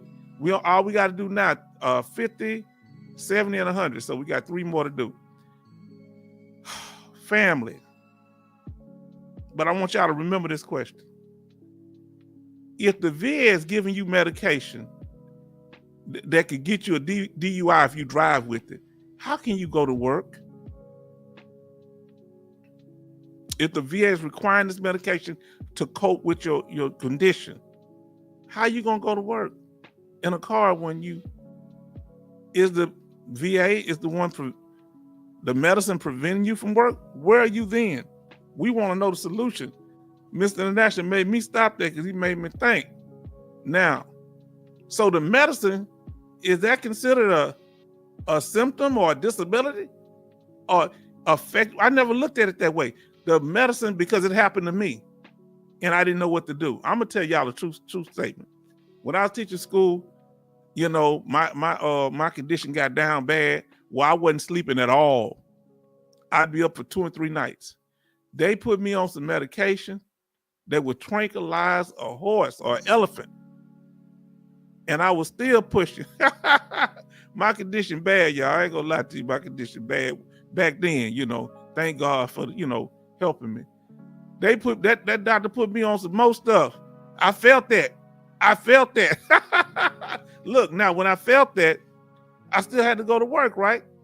So when I went to work, I was half asleep. So I went to get one of them. That's the first time I drank a Red Bull. I never drunk another one. So I'm sleeping, and then I drank that Red Bull. I like this here. My students say, "Are you all right, sir?" Oh, that's the crazy stuff. Now, listen, family. Are y'all listening? Mr. International just broke it down right here. He say the medication is part of your impairment. So you saying that when you're writing it up properly, that you can use the fact that the medicine that the VA gives you as part of your occupational impairment. Are you saying this, Mr. International? I'm not trying to pin you in a corner, but I'm asking you. I want the truth. My brother. I hope y'all been blessed by this, because I enjoy when y'all come in here, and I really enjoy the support, the kindness, just being around fellow veterans and their dependents. Now, Veteran Policy Plug says, now listen what he says. I left my job because I couldn't focus on procedures in the operating room during colonoscopies. I am now on medication. Now, Mr. International, can Veteran Policy Plug use the fact that that he couldn't concentrate if it's related to your, how would you say it's related to your military service? Because you in there trying to focus and you couldn't. What do you think kept you from focusing, Veteran Policy Plug? Now, here we go. Listen to what Mr. International says. Some jobs won't hire you based on the medicine you're taking. It's a liability issue. Now, family, tell me if I'm lying. If I tell you there's certain jobs that ask, are you a disabled veteran? Are you on taking any medications or VA subscribed something? I saw something like that. A veteran showed me that. Now, can you use that statement, Mr. International, from the employer as part of your claim for VA compensation? I can't get a job because they say because I'm on these medications, but if I don't take the medication, my condition devolves. So it's a catch-22. What do we do? That's all I'm at. Love say, H-Town, okay. He laughed at me. LOL, okay. Love say, so true, Mr. International. Now, Mr. International say, yes, you can use medication as part of your condition, your occupational impairment. Are y'all listening, family? He said, yes, you can use medication as part of your occupational impairment. I hope y'all listening, family. Now look what Love say. The VA is just like workers' comp to an extent, but workers' comp is real strict. The VA, I don't know if the VA that strict. Now, Veteran Policy Plug, I am 50% mild depressive disorder. You going in the right direction. Brother, we don't want you to stop there. We want you to get your full benefits, everything you're entitled to. If you're entitled to more, and you be doing your little thing on the side with your policy thing. Yeah, now let's say yes. Veteran Policy Plug. He said yes. Yes. Let me see what his statement was. Man, come on. He's talking about when he left his job. Man, if we didn't talk to each other, would we know this information? Who wasn't here last night? I don't think, were you here, Veteran Policy Plug? You wasn't. And our sister, our new sister, so wonderful person, beautiful young lady, our sister, you haven't been a couple of times. Our sister, come on, I'm about to say, the accountant sister, Miss Jag 83. Mr. International came up on the stage. Dogface Soldier came up on the stage. And hopefully we can get you up here on the stage too, sister. Bionic Woman have been up on the stage. If y'all come up, and we appreciate it, somebody can come up with you. It could be more than one of y'all. Y'all let me know y'all gonna come up on the stage tonight. Now listen what Mr. International says. I'm learning so much here tonight. Are you sitting back and peeping game? You know other people watching what we doing because they got to get the breaking news here. Huh? Let me tell you something. When you in front, let me tell you something. If you ever get in front of a billionaire or a millionaire, you better be prepared. Don't be making small talk. You better have a focus, because when they get to that point, they don't have time to talk foolishness. Don't be talking gibberish. You have asked them questions that you need to improve yourself. Find out how they got the way they is. You better have your questions ready. When you're dealing with the VA, the same thing. You better be ready and prepared. Okay? Now, not trying to be harsh, but I'm trying to be real, because this dealing with your paper. Now, Mr. International says it's an easy win if a veteran usual employment is driving forklifts and he can no longer operate a forklift due to medication. It's an easy 70%. Come on now. And once you get to 70%, you can file for unemployability to get paid TDIU until you get the 100% permanent total. Come on, family, make it make sense. Now, Veteran Policy Plug says, I am service connected with Mr. I am connected with Mr. International now, feeling good about what's to come. Man, I'm tired of every time y'all say something, next thing I know, y'all come around, bam, here it is. Our sister came up today. Sister Gwen, because she's watching the game, so she in and out. She say she got 50%. Huh? Mr. International helped her. All we doing trying to support each other, family. Now, and Mr. International, veterans have been taking off equipment because they have a service-connected condition for hearing loss. Employers don't want to be sued. Yes, because if they can't hear, it could be damaged. Wow. Come on. You know what I tell them? You're going to have to put it in writing. Am I right, Mr. International? If they take you off of a forklift, off of any equipment because of your hearing problem, they need to put it in writing, especially if that's a field that you're certified in. Am I right? And I'm sorry, Jag, it ain't you, it's Sister Adrian. That's Jag. Which one is the accountant? Jag is the accountant. That's right. I'm sorry. All the models are starting to look alike. Now, which one? Jag, you're the accountant. I get confused without my medicine. He said, yep, you're right. Y'all better pay attention, because I'm trying to get clarification based on what Mr. International is saying.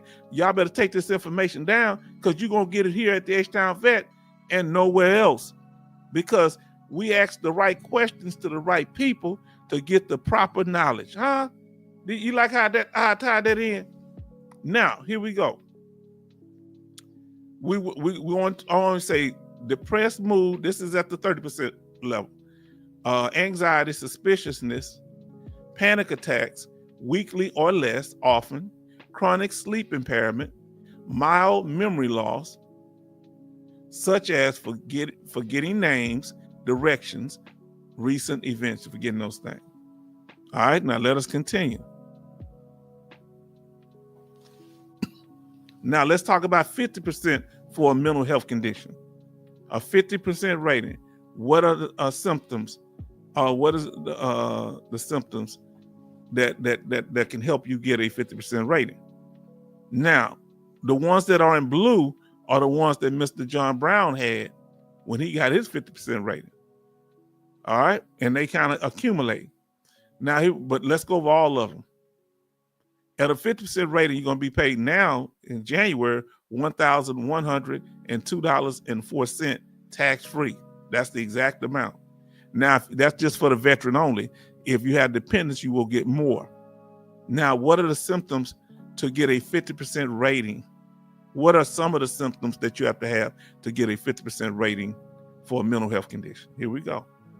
Occupational and social impairment with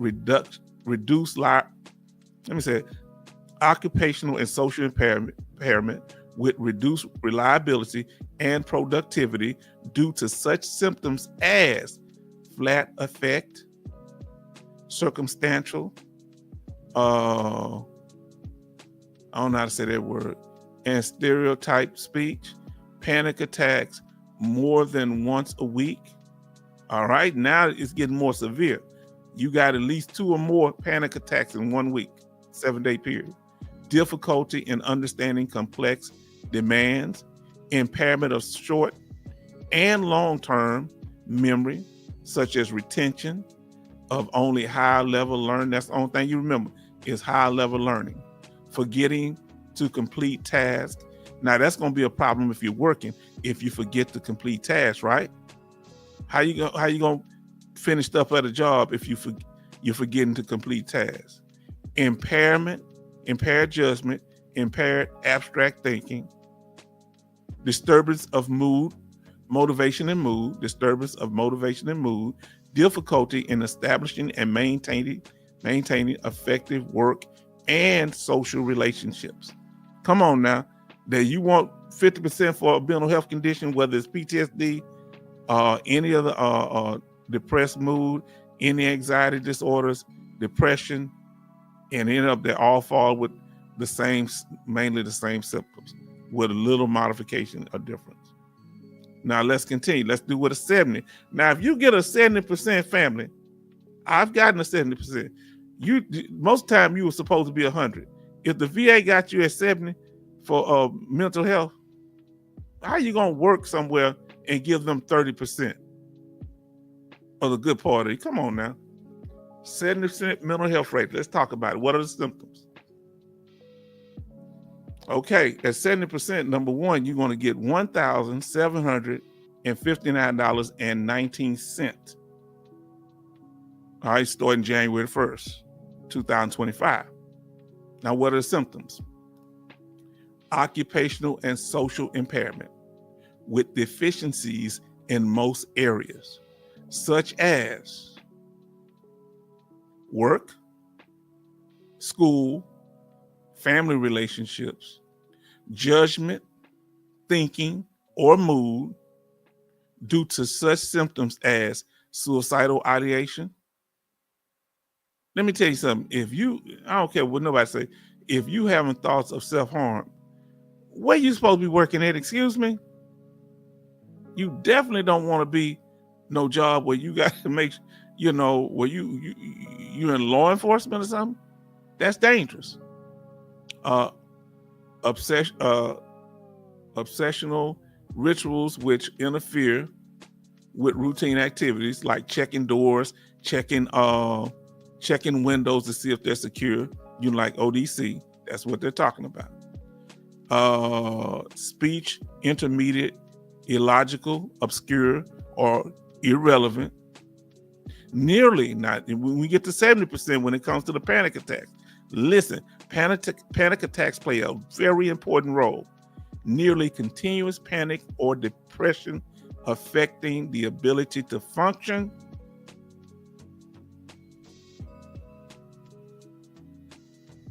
independently.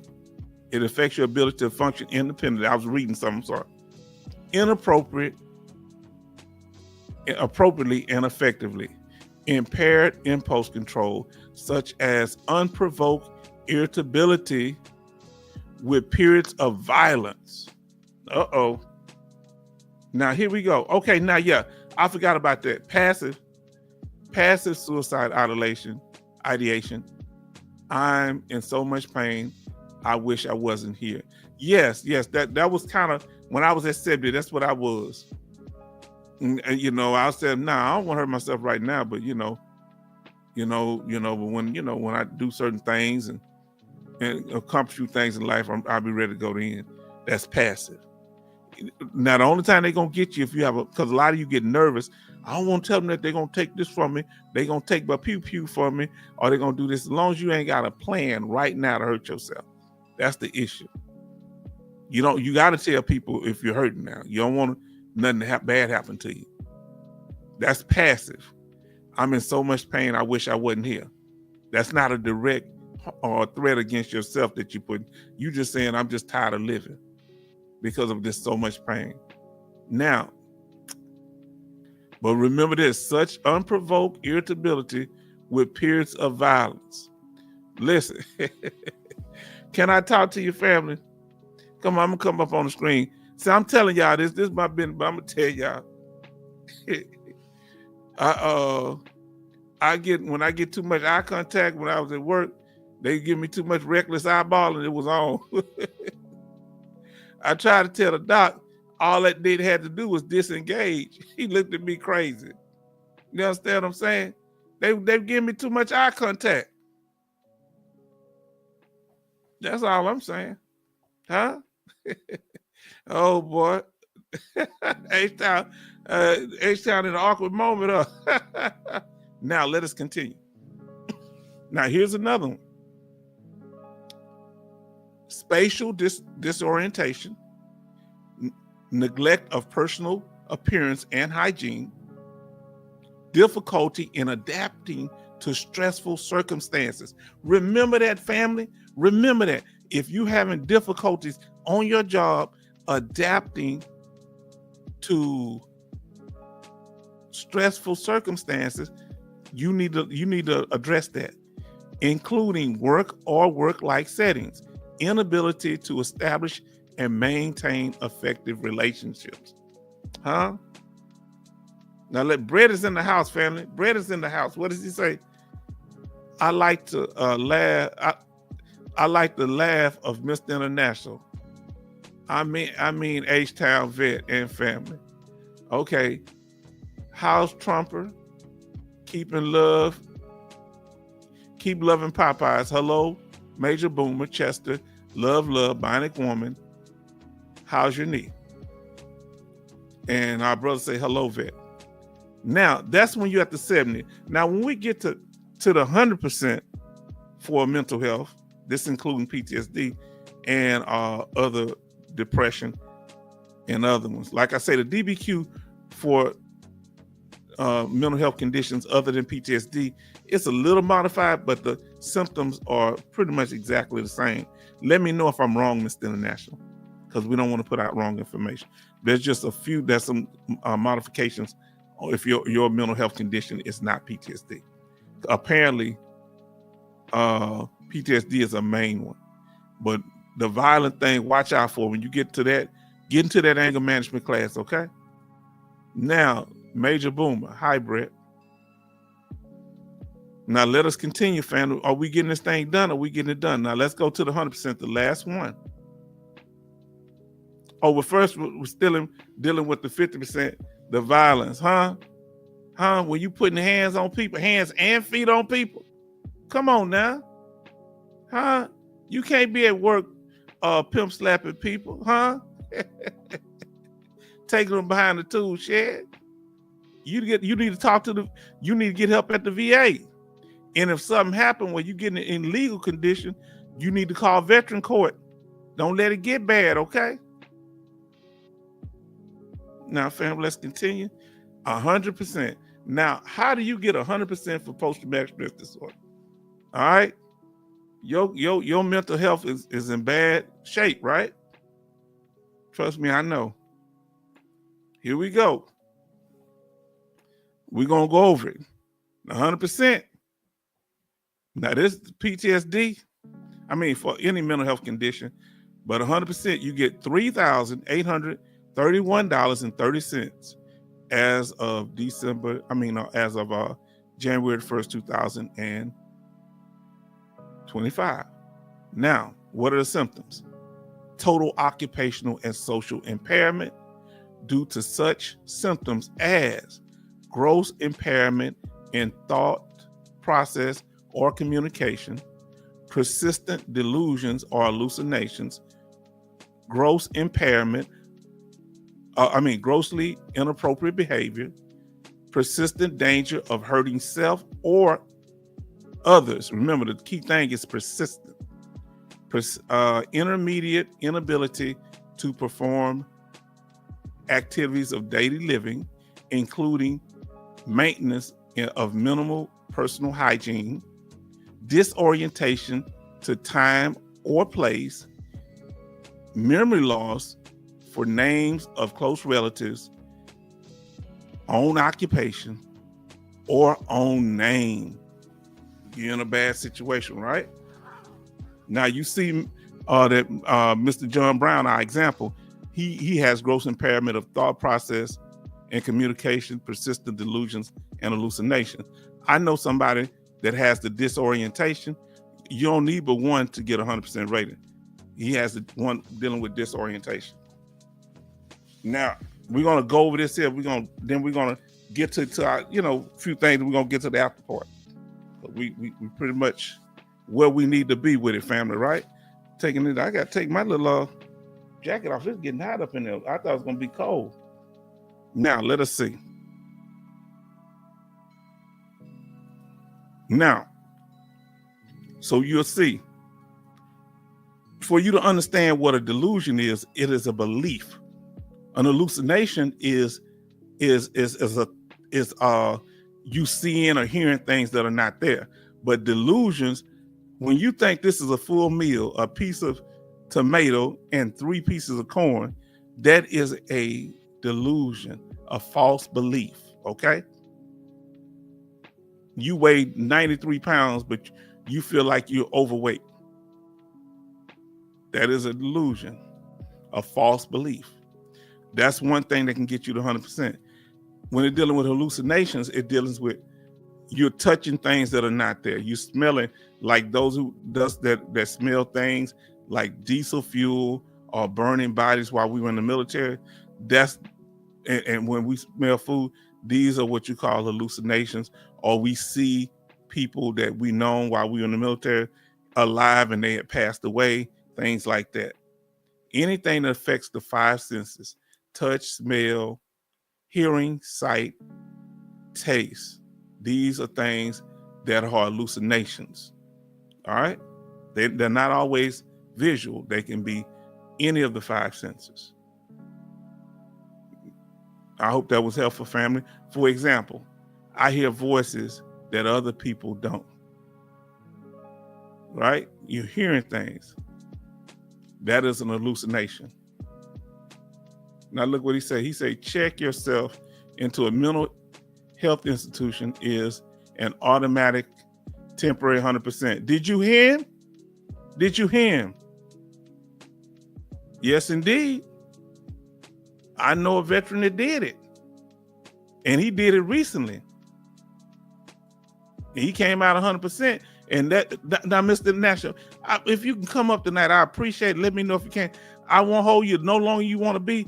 I want to ask you about that. How can you keep that temporary 100% once you get out? What's some of the things you should do? Let us know if you can come up. Now, here we go. Let's see. I won't bug you at night. Here's the personal hygiene. If your clothes are dusty, that's why when you go into some of these CMP exams, they're looking at how you're dressed. If your clothes are all messed up, if you don't pass the smell test, or you're not properly shaved, it's the wintertime, you got on summer clothes. It's the summertime, you got on winter clothes, huh? That's more on the inappropriate side of the game. But this is now. You remember what it said in the description for the 100%? Intermediate times where you can't complete daily tasks. So sometimes you can't get out of bed. You know, your mental health condition is so bad, you don't do your personal hygiene. You don't feed yourself. You're losing weight. Also, you can't dress yourself. This is almost the way you can get housebound. All right. I'm just covering what went up. And here's the disorientation. you going one way, but you're supposed to be going the opposite way. That's the disorientation, right? You're supposed to be going one way on the freeway, you're going the other. So be careful. You get to that point. Now listen what he say. He say when you get out, you will automatically reevaluate a year later. That's right. We talked about that. That's right. Thank you. Now, inappropriate behavior. Remember we talked about these are symptoms at the 100% level. When you're dealing with a nail, using a wrench on it, and when you're dealing with a screw, you putting a hammer on it, you're doing things that are inappropriate. Whatever that might be, that, you know, like I said, yeah.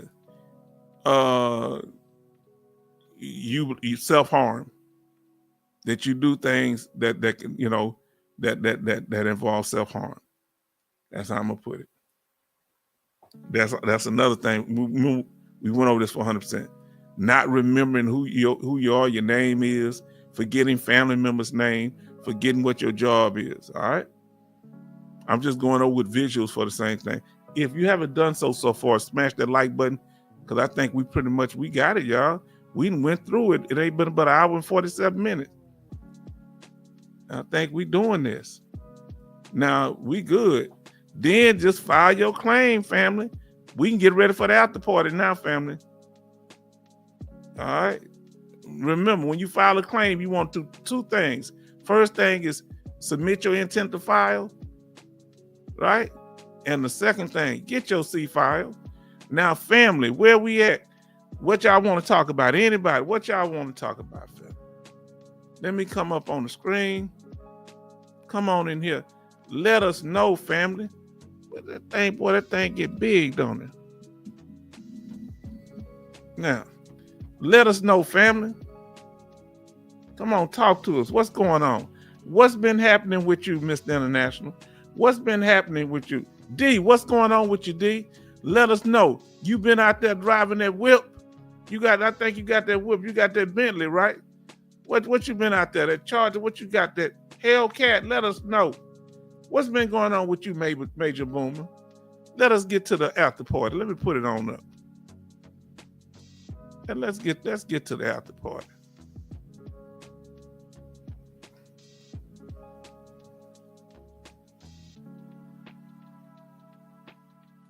So, family, what we want you to do, if you ain't had a chance to do it, smash that like button. All right. Now, D is sister. I didn't know Sister D. D is sister. I thought D was a dude. Let me know if your sister, D. I apologize if I didn't call you by the right gender. I'm sorry. Let me know. I thought D was a dude. Let me know. Now, here we go. Smash that like button, family. We got over 19 people in here and 17 likes. Smash that like button, family. Now, guess what we want to do? We want to hear from you. Who want to come up? You can come up without the camera, but some of y'all do come up with it. We want to hear from you, family. We want to hear from you. He said, look, I know you and me the bread. He say, D, he say, Sister D in the house. It's Brother D. Correct that. He said, dude, all the way. Huh? Family, we at the after party. We want to hear from you. It's all about you. Didn't we get through that information? Didn't we do it? Major Boomer say, H-Town, waiting for Frog Princess to make it home from college tonight. Get it on. Tell her to get some rest. Let me put my little picture up here. Come on, family. He say coffee and what? He say coffee and cashew. Let me tell you something, Brett. You're not going to play me, son. I got my cashew and they've been open already. I couldn't wait. Family, come on here. D say LOL. He said, it's all good, family. It's all, we in here. We want to hear from the veteran family. We're not here trying to sell you a program. Huh? If you in my chat, I don't kick you out if you ain't giving me no money. I don't kick you out. None of that. I'm not just veteran centered. This is for veterans to put in their information and say how they feel about it. Huh? We want to know what's going on with you. What's been going on, D? What you been doing? Brett, what you been up to? D, what's going on your end of town? Mr. International, how you holding it down? Veteran Policy Plug, you telling me how you are? You over here, you working, you got that 50% trying to get that higher percentage. Brett, what's your percentage? We need to work on yours too. All right, Thumper. What he say, the passive ideation. I was told that I have passive ideation. Don't just tell him to put it in writing, brother. Now, let's see who we got here. I'm saying I don't want to miss nobody. Love. What's going on with your case? You heard anything with your claim? Bionic Woman, tell me about that knee. Bionic Woman, let me know if you got an ice pack on that knee right now. Because I know you're trying to recover. We here for you, my sister. Then we got our sister, Miss Jack. How's work been going? I don't know if you was rated or not. Were you rated? Let us know how you doing, what we can do to help. And our brother Kevin and everybody, let me catch up with, because I don't want nothing to pass me up, because if I go too far. Now, Kevin said, how can you see the C file on CD? Now that's interesting. I think you got to request it. I don't know if you can request a CD, Mr. International, for your C file. Let us know. Boomer says, watch Brett, H-Town. He is eyeballing your cashews. You better stay off my cashews. You understand? That reckless eyeballing. Thank you. Letting me know that, Major Boomer. I want him to disengage. Even when I told him to disengage, he's still eyeballing my stuff. So he says about those, he say, yeah, it comes in a CD. So yes, it does, Kevin. That your C file comes in a CD. Okay. He say, so D say nothing going on in Memphis but crime. I hear you. We want to get better. We don't want them. That's how it was in Fifth Ward in the hood down here. Then because they deprived, they ain't got no jobs around, they close all the jobs off. Then they run everybody out. Then they start gentrifying the area. Huh? Now, Brett says, Brother D in the house. Oh, okay. He said, yeah, I'm going to read it again. He said, yeah, it comes in a CD, meaning your C file. Okay. Kevin Colbert says, I have the CD. You need to go through it, brother. Does he need to look through a certain section for in his C file? What are you looking for in your C file? Now, Madre say, good information tonight. I have a mental health CNP this week. Oh, that helps. See, isn't that something? It's amazing how much stuff is relevant to what we're doing. Now, D say 80% on my way to the Hundo 2025. Don't you give up, brother. Now, Thumper says, I was told that I would get a CD. I feel you, Kevin. Okay. Oh, Kevin, you didn't get your CD yet, or are you waiting on it? Now, oh, you got it or you waiting on it? Kevin says, hey, D, I live in Memphis too. I know my people up there. Look at he gonna mess. He say, I like those Mexican glasses. They trying to get me deported, y'all. What are y'all gonna do if Angel and Brett get me deported? Huh? Because you know what's gonna happen. Brett ain't gonna stand up for me unless he gonna force me to eat Popeyes. That's the only way he gonna vouch for me to keep me from getting deported. That ain't right, Brett. You can't blackmail me like that, Brett. Now, Kevin Colbert Sr., this is from Thumper. He says, I am thinking I may have to purchase a disk drive or take it someplace that can read it. You can buy one. I don't know if you got a little electronic place where you at. It's amazing. Or you can put it, well, yeah, it's not a video. If you got the right kind of computer. Now, Thumper says, D, we're racing to the Sweet Hundo Club. Yes, indeed. Now, Kevin says, I got my CD. How can I see what's on it? Now, let's see. Now, you can see what's on it. Go to the library, I think, right? Or will they let you download go somewhere where you one of the computers at FedEx or somewhere you can print it off if you don't have, because I got a CD thing. It's not one on this Apple Mac, but I got the little thing on the side. I bought it about $100, and you can stick a CD in there. It's funny they don't make them. Now let's see what Mr. International says. Mr. International says, if you're service connected for PTSD, file for major depressive disorder secondary to PTSD, because depression can lead to overeating. Now, you talking about that secondary stuff.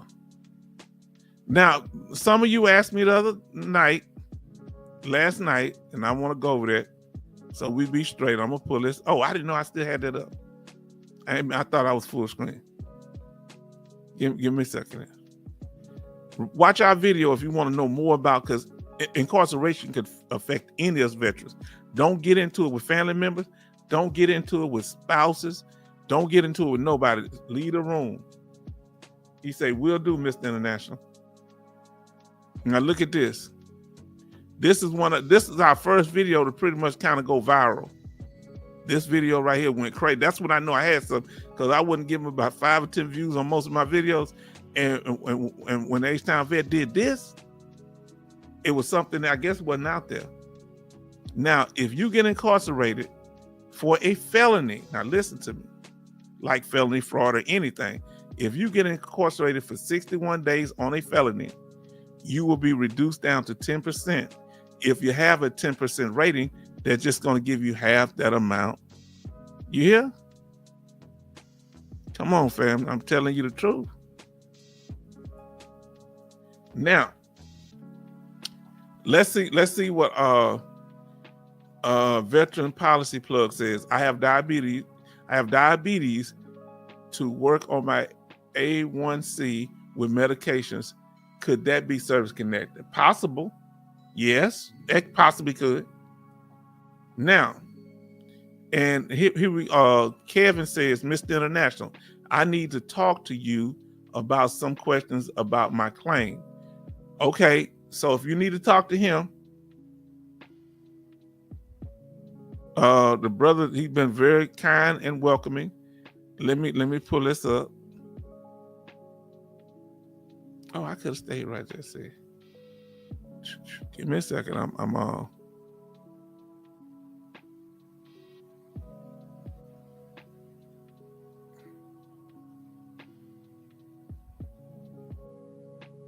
I'm looking for it, fam. Give me a second here.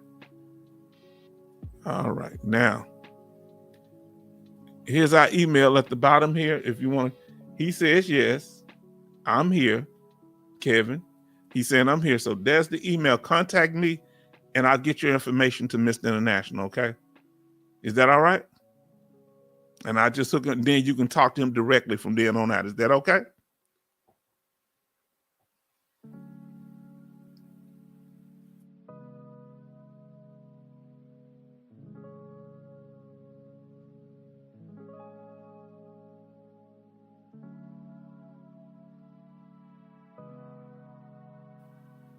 Oh, he said, cool. Now that's my email. Let me take that's my email at the bottom.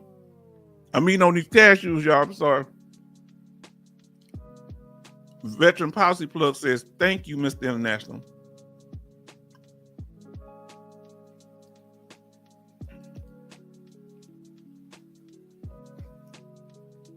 Now, let me see what else I got there. Let me put myself back up, fam.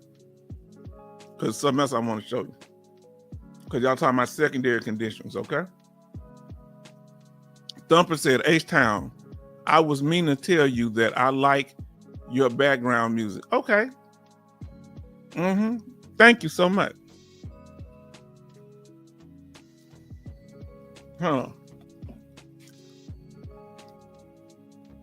Thank you so much. I appreciate that. Now,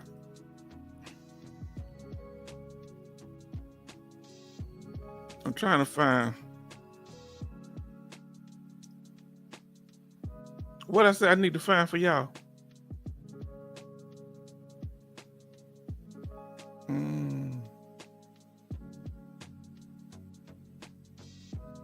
Oh, y'all welcome.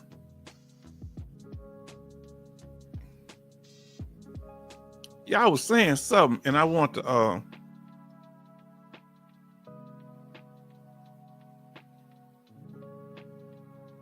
Oh, here we are. Here we are. Here we are. Here we are.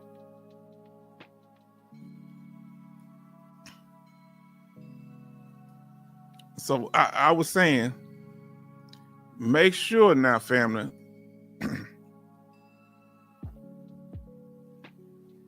Let me get this out the way. Oh Lord, that didn't work.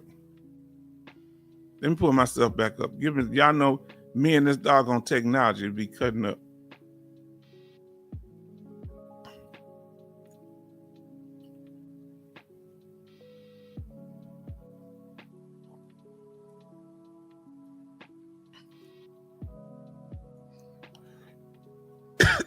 Excuse me. So, family,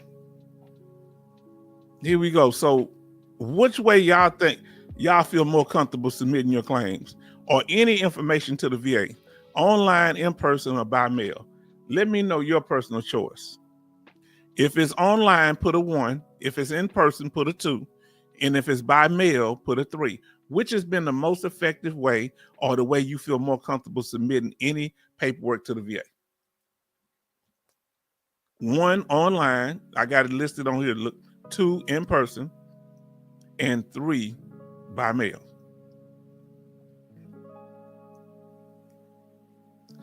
He say, H-Town. Thumper say, H-Town, I was meaning to tell you that I like your background music. Yeah, that's what I thought I heard. That's what I heard. I think I got confused myself, but you told me right. Okay, so, okay, Veteran Policy Plug is online, and Thumper says in person. I prefer in person myself. Look at Brett, 3.5. So by mail somewhere out there, you gonna throw it at them? Brett always say, somebody said what you said, what you be saying, 2.5. Somebody said it when you weren't here yesterday, Brett. Let me catch up with these. You say, thank you for the music from Brett. You're welcome to both of you.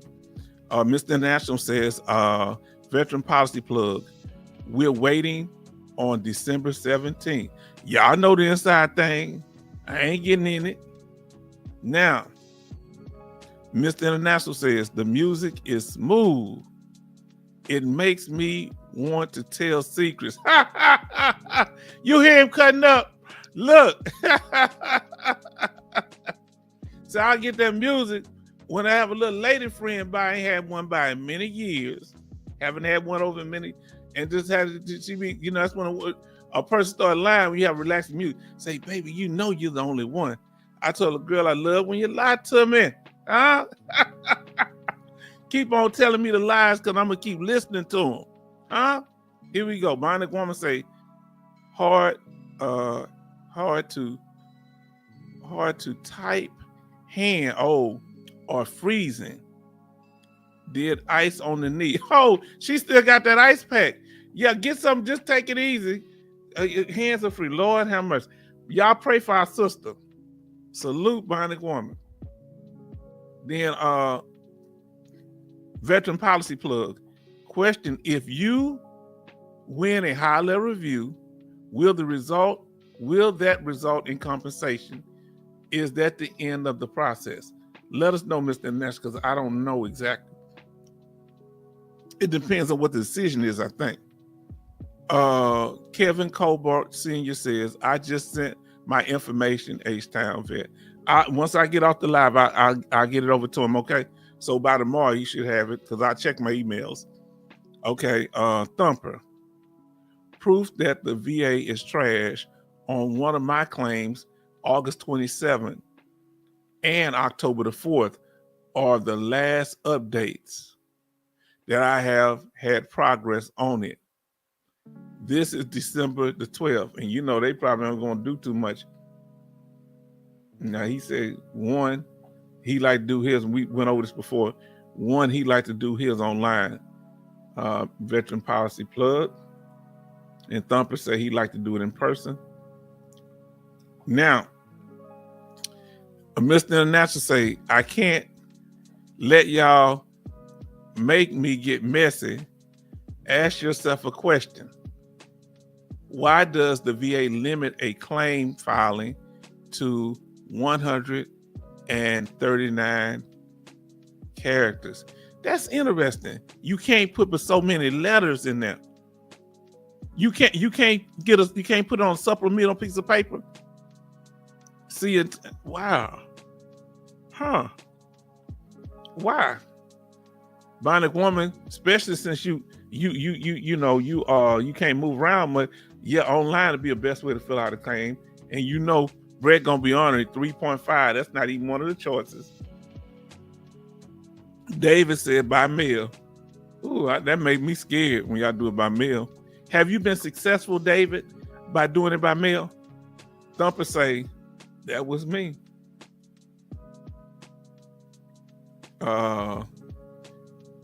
Madre say 2 and 3. I do both. So you'll do it by mail and send stuff and you go in person. Okay. Thumper say Mr. International, laugh last. And Veteran Policy Plug say, okay, sound good. That's the Mr. International. Now Kevin says a 1. Okay, he do it on computer. Now Mr. International says Veteran Policy Plug, no. Chances are that they will seek another medical opinion or they can grant the claim. Okay, that's on the high level review that he talked about earlier. Isn't that funny? My memory ain't what the quarter, but when it comes to certain things, I can remember stuff when it comes to VA claims. The only other thing I remember, because in my memory bad, is when people owe me money. Thumper says, I'm a 1 or 2. So he'll do it by computer. He'll submit claims by computer or in person. Now, Major Boomer says, Mr. International, because they don't want you to be able to validate your claims due to a lack of information. Hold on. Let me make sure. You say, because they don't want you to be able to validate your claim due to a lack of information. So yeah, if you can't put so many characters down on when you're doing the description for filing a claim, what you say is 130. Let me see what Mr. International say. How many? You only put down 139 characters. What if you have more than one condition? Do you have to put them on separate papers? Let's see what we got. Everybody show some love. Our brothers in the house. Hold on. Let's get. I don't want to miss nothing. Our sister. Look how kind our sister is. Miss Jag 83 says, praying for a speedy recovery, Bionic Woman. Yes, indeed. Kevin say he do it online. He submit his claim and a lot of his paperwork online. Mr. International says, boom, Major Boomer, exactly. John, everybody show John J some love. He say, hello, H-Town and H-Town chat family. Now, Miss Jag, see, y'all younger generation, I guess I'm a little paranoid. I'm old school, but she says she does it online too. So do they give y'all a receipt when you submit claim information online? Let us know in the chat, family. Now, Love say, sounds like limit on what you can say, Mr. International. Ain't that something? If they only giving you a certain amount, so many characters that you can describe what you're filing to the VA on a claim, they're limiting how you can express what you're trying to do. Is that fair? Those that come in late, go back and watch it. We talked about medication and how medication can affect your ability to work. The medication that the VA put you on, and that can help with your VA claim. Now, David says, okay, now let me ask this here, Mr. International. The VA is not giving you medicine to help you work at your job better, are they? Think about this, family. See, that's where I have questions. They're not giving you medicine to help you work more effectively at your job. The VA is giving you medicine to treat the symptoms or the condition, irrelevant to whether it'll help you function better on your job. Tell me if I'm right or wrong. I need clarity on that, Mr. International. Explain, sir, or anybody else that got an idea. Benny says, one, he does it online. Brett say, hi, John J. John J say, hello, Brett. Mr. International say, there are strategic things in place to work against service connection. And I guess limiting the amount of space that you can describe your condition is one of them on the forms they send to you. Now, Evan Almighty say, I just bought 26 million PEEP tokens for $650. Buy Bitcoin. Oh, that's the most word I ever think I heard him say, what I said about Bitcoin. Now, Veteran Policy Plug say, laugh out loud. Benny say, major. Love say, I submitted through my rep, and my rep uploaded directly to the VA or the board. Okay. So that it's working online. Okay. Veteran Policy Plug say, okay, Mr. International, thank you. Brett says, D Angel was playing lottery. He's playing lottery. Tell him we missed him, okay?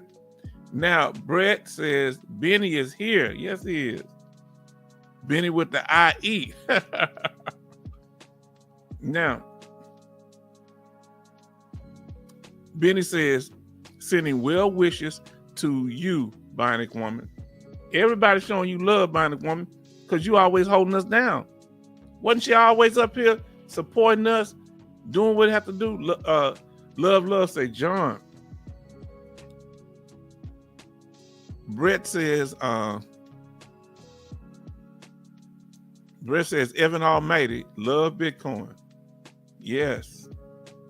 And then Veteran Policy Plug says, hello, John J. Now, while y'all doing that, let me see. Ooh, Lord, my Lord, y'all just chatting away. Let me see. John say, love. Love say, hello, Benny. John J say, Veteran Policy Plug. Love say, hello, Brett. Thumper says, John J, hey, other Berry. Oh, y'all out of the show, boy. Benny says, hello, love. John J say, Thumper, what's up? Thumper says, Benny. Mr. International say, now listen what he says here. The medication to treat your condition. I never made the connection until you brought it up. The medication is not meant to help you function better on a job, family. The medicine that the VA give you for your service-connected disability is not to help you function on your job. Mr. International brought that out of me. I never thought about it there. I said, hold on. They're giving you medicines that may make you sleep at work. They're not trying to make you a better employee. They're treating your symptoms and your service-connected condition.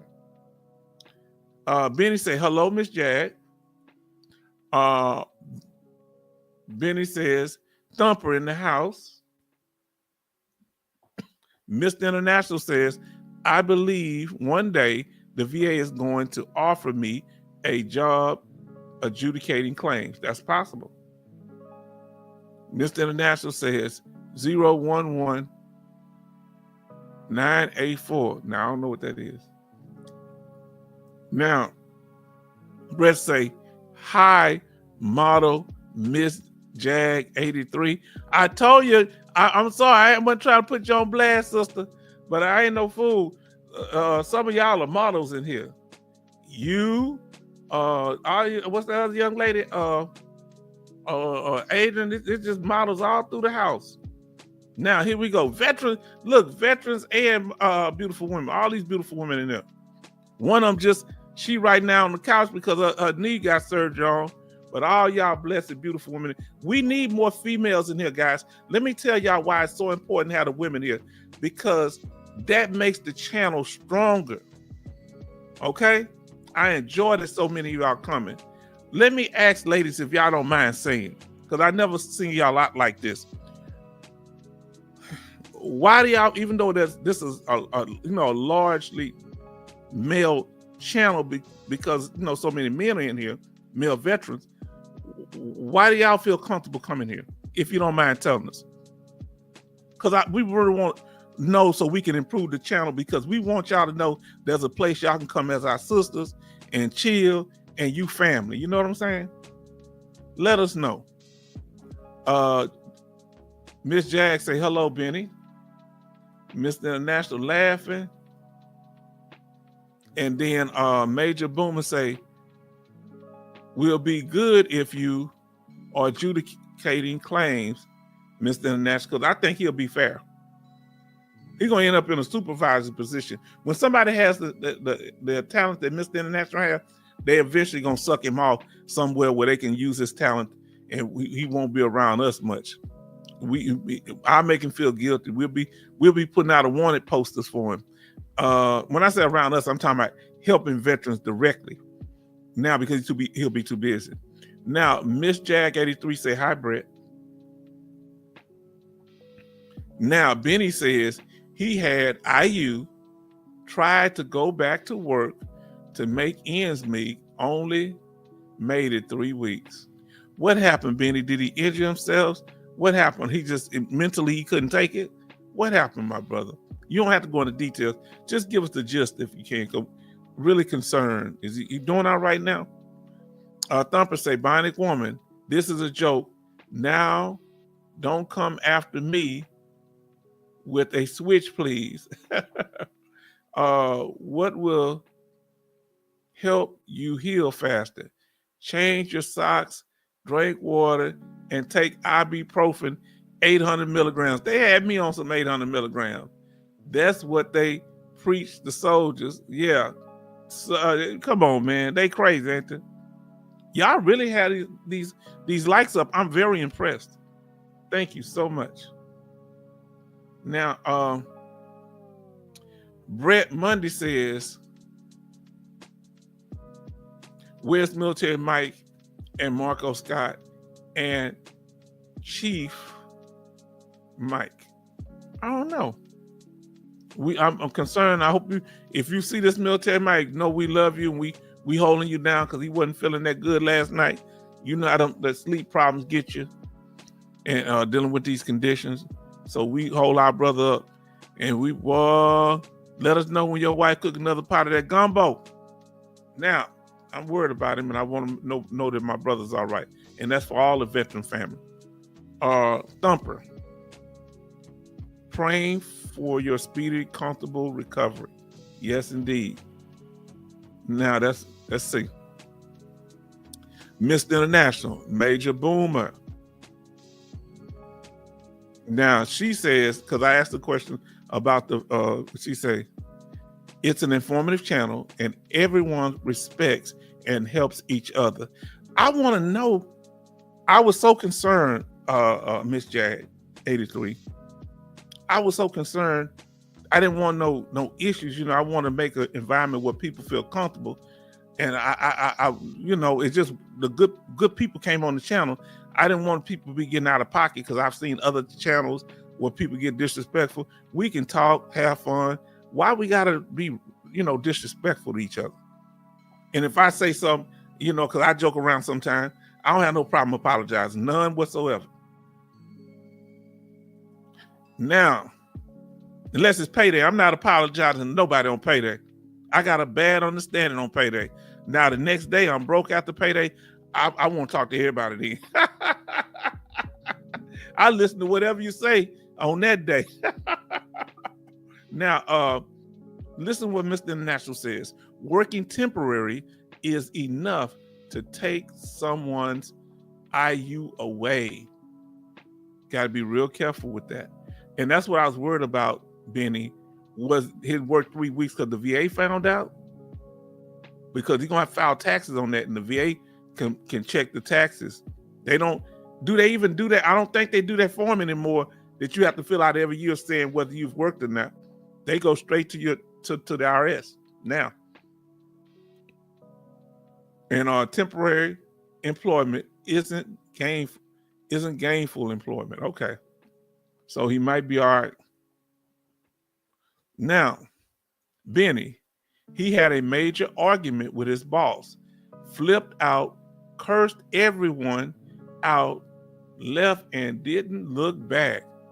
Explained it to his VSO so VA can't take his IU. Okay, we caught up, family. Now, y'all keep talking about the secondary. I made sure I had some slides that I put on this here just in case y'all would bring up different topics that we talked to, so we have an illustrative way of talking about it. So let me see. I don't supposed to see that. Let me pull myself all the way up. Okay, let's see.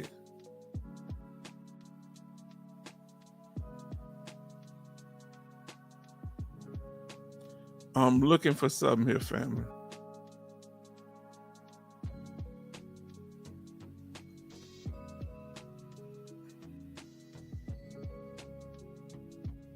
I hope I put it on here.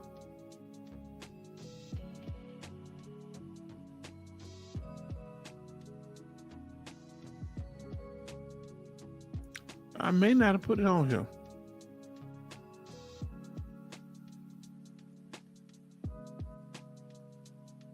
I tell you what I'm gonna do while we talking. I'm gonna let it play. I think that may be it. I think I found it. Okay. But while y'all let it, smash that like button, family. If you just come into the room, smash that like button if you forgot to do so. I'm gonna let it play through. Remember, back pay. All right, make sure you lock it in. Talked about that C file, your claims file. That's important. You can request it, get a FOIA request. Service connection is what? A link between a veteran's medical diagnosis. Let me say this again. A link between a veteran's medically diagnosed illness and their military service. That's something we know.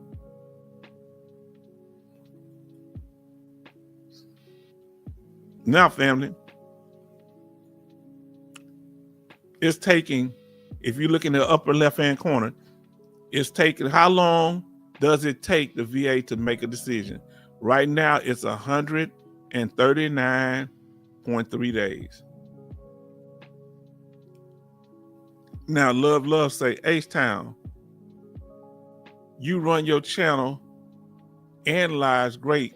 Keep up the good work. Thank you. I was in there telling, you know, my daughter, if she's tomorrow, we're going to her graduation from her bachelor's degree in accounting. You know, I gotta brag. I don't brag on myself, but I'm like my grandma used to embarrass me. She used to brag on me and stuff, her and my mom. But I find myself doing the same thing. You know, that's weird. You say, I'm never gonna do that. I'm not gonna, I brag, I'm all the time. Look, and then next semester, she graduated with a master's degree. This semester, bachelor degree. Next semester, in May, the master's degree. Make it make sense. Thank y'all for the, and I was encouraging her. You know, I was telling her how proud I was of her, how consistent and organized she is. I really appreciate y'all because y'all help me to stay grounded. Y'all bring in an energy that's so important, you know? Now, Benny says he's even been going to the casino and playing Pick 3 to help make ends meet. It's a mess. Yes. Yeah. Now, is he in California? Now, here we go. Thumper, if you file for TDIU, how long should it take before you see anything concerning that claim? Great question. Mr. International say, Thumper, ain't nothing happening fast anymore. What's the big slowdown now, Mr. International? Mr. International, what's the big slowdown now? Since stuff ain't moving fast, is it because of it's wintertime, or that something's going on with the VA overall that slowed it down? He said, Brett said, I got IU. Okay. I think you mentioned that before. Benny says, H-Town is so bad, he called the guy with the cigar to his mouth on the roof top for help. Wow. He called a cigar guy. Now look, he say, that's awesome, H-Town. Yeah, thank you. We want, then my niece, she graduate a little early too, because she graduating next May. But my daughter skipped a grade, almost skipped 2 grades in high school. I said, no, slow it down. I ain't want to be too young going to college, you know what I'm saying? Now, here we go. He laughed, Mr. National laughed. Love. VA has a backlog because of the PACT Act. You're just right on time with it. Okay, the PACT Act slowing stuff down too. Benny say he lives in Sacramento, California. I'm sorry. Now is another problem, okay? Mr. National, more people qualify for disability. Oh, okay. So more people qualifying for disability, that slows everything down. Like he said, with the PACT Act, help more people qualify. Great. Love, you on top of you. And Love say more claims being filed. Just y'all saying pretty much the same thing. Brett say, did you get an AA degree, H-Town? I got a bachelor's degree, and I went to graduate school for a while until my daughter was born. Now I had 5 more classes with the University of Houston, but I just, other stuff happened. I said, I'm cool. I didn't finish it. Now Mr. National says the changes to other than honorable discharges makes more veterans eligible. Now, I think I have that thing on here? I got that. We went over that the other day. We had a other than honorable. But I think it's always, other than dishonorable, you mean? Other than dishonorable. Now, Mr. National say, is it really a backlog, or is it that that more people qualify? Is it slowing down? Nah. You know what? And I don't think as many people filed back in the day. I think with the economic times, people that used to say, I ain't going to the VA, that's welfare. I think they're going now. Now, Benny says he's trying to get secondary claims with the rooftop guy. You think he charging them money up front, Benny? With the cigar on the roof? Man, y'all cracked me up when y'all told me that one guy in the basement with cowboy boots and the other one on the ceiling smoking a cigar. Y'all out of control, man. I like how y'all put it, though. That way we ain't named nobody person, but y'all, I guess y'all know who y'all talking about. I saw the guy with the cigar. Now, let me know if my speed slow down, because it looked like my internet acting funny. Let me know if I start to freeze or anything, okay? Because I'll put a visual up. Let me know if I froze at all. Love say, and the new system, you more a direct review to the board also. Did not know that. Now, love, more appeals. Now, also, why would the appeals affect the local VA regional office? Now, that's interesting. Now, we're going to pull this up. Now, like we were saying, what are you trying to do? Are you trying to get service connected? Are you filing for an increase? Or you got something before the Board of Appeals? That would dictate how long it would take also. All right, how long your claim will take. Remember, we talking about service connected for hearing. Now, here's those secondary things you talked about. Now, secondary claims, let's say you're 0% for migraines. We've talked about this before. If a service-connected disability causes another medical condition, veteran can file a secondary claim. All right. So if you're 0% for migraines and those migraines cause you to be depressed, that would be considered a secondary condition. Now he says, now this is interesting what he's saying. Love say the new system is like a maze. Now so many lanes deciding to go in the new system. Do you think that the lanes helped at all? You got the, high level review. You got the supplemental claim. You got the board. You got so many different ones. Interesting. Now,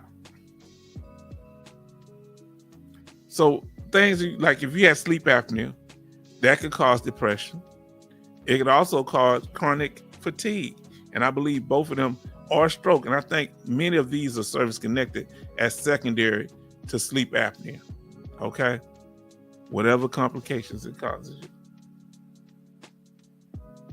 And we talked about the different people that represent, but what I really want to get to was this. Oh, and so watch out for the claim sharks. We go over here, you get the information you need. Here it is. So remember what they were talking about that. So if you have tinnitus, the ringing in the ear, and some of you in here do, that can cause you to have headaches, right? So you may not be for 10% for tinnitus, but you might get 50% for headaches, and the headaches might cause you to be depressed. That's the third one. You might get a 70% rating for depression. Now, depression is not directly related to sleep apnea, but you have what you call weight gain because of your depression. You're not moving around as much. So weight, that's an intermediate step between depression and sleep apnea. Weight gain. The depression causes weight gain. The weight gain causes your sleep apnea. So you could be getting all these. That's where they came up with these theories of service connection, how they would connect so many different things. Now look what he says. The system, no more duty to assist from the VA. Okay. Look who's in the house. Everybody show love to our brother John. Our brother John Thompson. Hello, H-Town, and everyone salute. Let me ask y'all, do any of y'all suffer from any of these conditions, tinnitus, and you have any of the headaches? You have anything that could get you sleep apnea, then other things secondary? Now, love say, okay, he say no more duty to assist. Now listen to what Mr. International say. Major depression aggravated by tinnitus. Insomnia as an intermediate step. So, okay, so let's say you had tinnitus and the ringing in the ear keep you from sleeping, gives you insomnia, and you develop depression because of that, because you're not getting your proper rest. So the intermediate would be the what? Would be the insomnia, which is a symptom. It used to be a condition, but now it's a symptom from what Mr. International tells us. We learned so much here. Love say hello, John. John Thompson say hello, love. Then we got Brett says hi, John Thompson. Then we have John saying hello, Brett. Then we have Veteran Policy Plug saying hello, John. Now, then we have John saying hello, Thumper. Now, he asked a great question, Mr. International. Help us with this one here. I'm going to comment on it, but I want you to break it down. Veteran Service Policy Plug say, are they interchangeable? Yes, in a sense that you can't sleep apnea can cause you to be depressed too. Huh? So are they interchangeable? You know, tinnitus to headaches, from headaches to depression, can they go the other way? Can sleep apnea cause you to be depressed? Or cause you, just what are the other variables? And Brett say Major Boom is Frog Princess home. Let's see. John say hello, veteran policy plug. Now listen to what he said. Sit back and peep game, family. If you're just coming to the channel, I gotta tell you, listen to what one of our regulars did right here. I am the H-Town vet, and I would like to welcome you to this live stream, a place where we will discuss a variety of benefits available to veterans and their dependents. He says sleep apnea causes depression. Question. So there's a whole bunch of ways that you can work this here. Come on now. Talk about it. Then John say, hello, Bionic Woman. And then John say, hello, Miss Jag. And then Major Boomer says, not yet, Brett. She should be getting close soon. And if you don't hear from them, make sure you give her a call, check on them. You know, I just don't I don't be liking them out there late by themselves. I know they grown folks and stuff, but don't tell me not to worry. I'm a dad, so I'm gonna be worried. I don't hear all that. I don't care what they say. I tell them I care. I hope they ain't watching this. They're gonna fuss at me about this. You ain't gonna change my heart. I am what I am. Be independent all you want to. Don't stop me from worrying. Now, Kevin said, I have sleep apnea. Trying to get service connected. I am subscribed a CPAP. How can he get service connected? I think Mr. Nash is about to break it down on this one. Let me Kevin say, what's up, John? Now, and then Miss Jag 83 said, hello, John. Now let's go back to what Mr. National is saying. He say the symptoms of sleep apnea can be an aggravating factor to depression, but sleep apnea does not cause depression. It just can be an aggravating factor, a contributing factor, but not a direct cause. Come on now. Mr. International say, if you no longer have sleep apnea, does the depression go away? But that's a heavy question. So let's say the sleep apnea causes you to be depressed. If you lose your sleep apnea, does your depression go away? You getting messy, Mr. International. Let me tell you why. You better watch him, and you better watch him close. You know what he's saying? So let's say you have sleep apnea, and you might gain weight and get depressed or whatever, or you might just get depression through sleep apnea, but then you don't have sleep apnea no more. But then all of a sudden you were secondary service connected for depression. So do you lose the service connection? If your sleep apnea get better, does that automatically mean that your depression is going to get better? I don't know. Those some heavy questions there.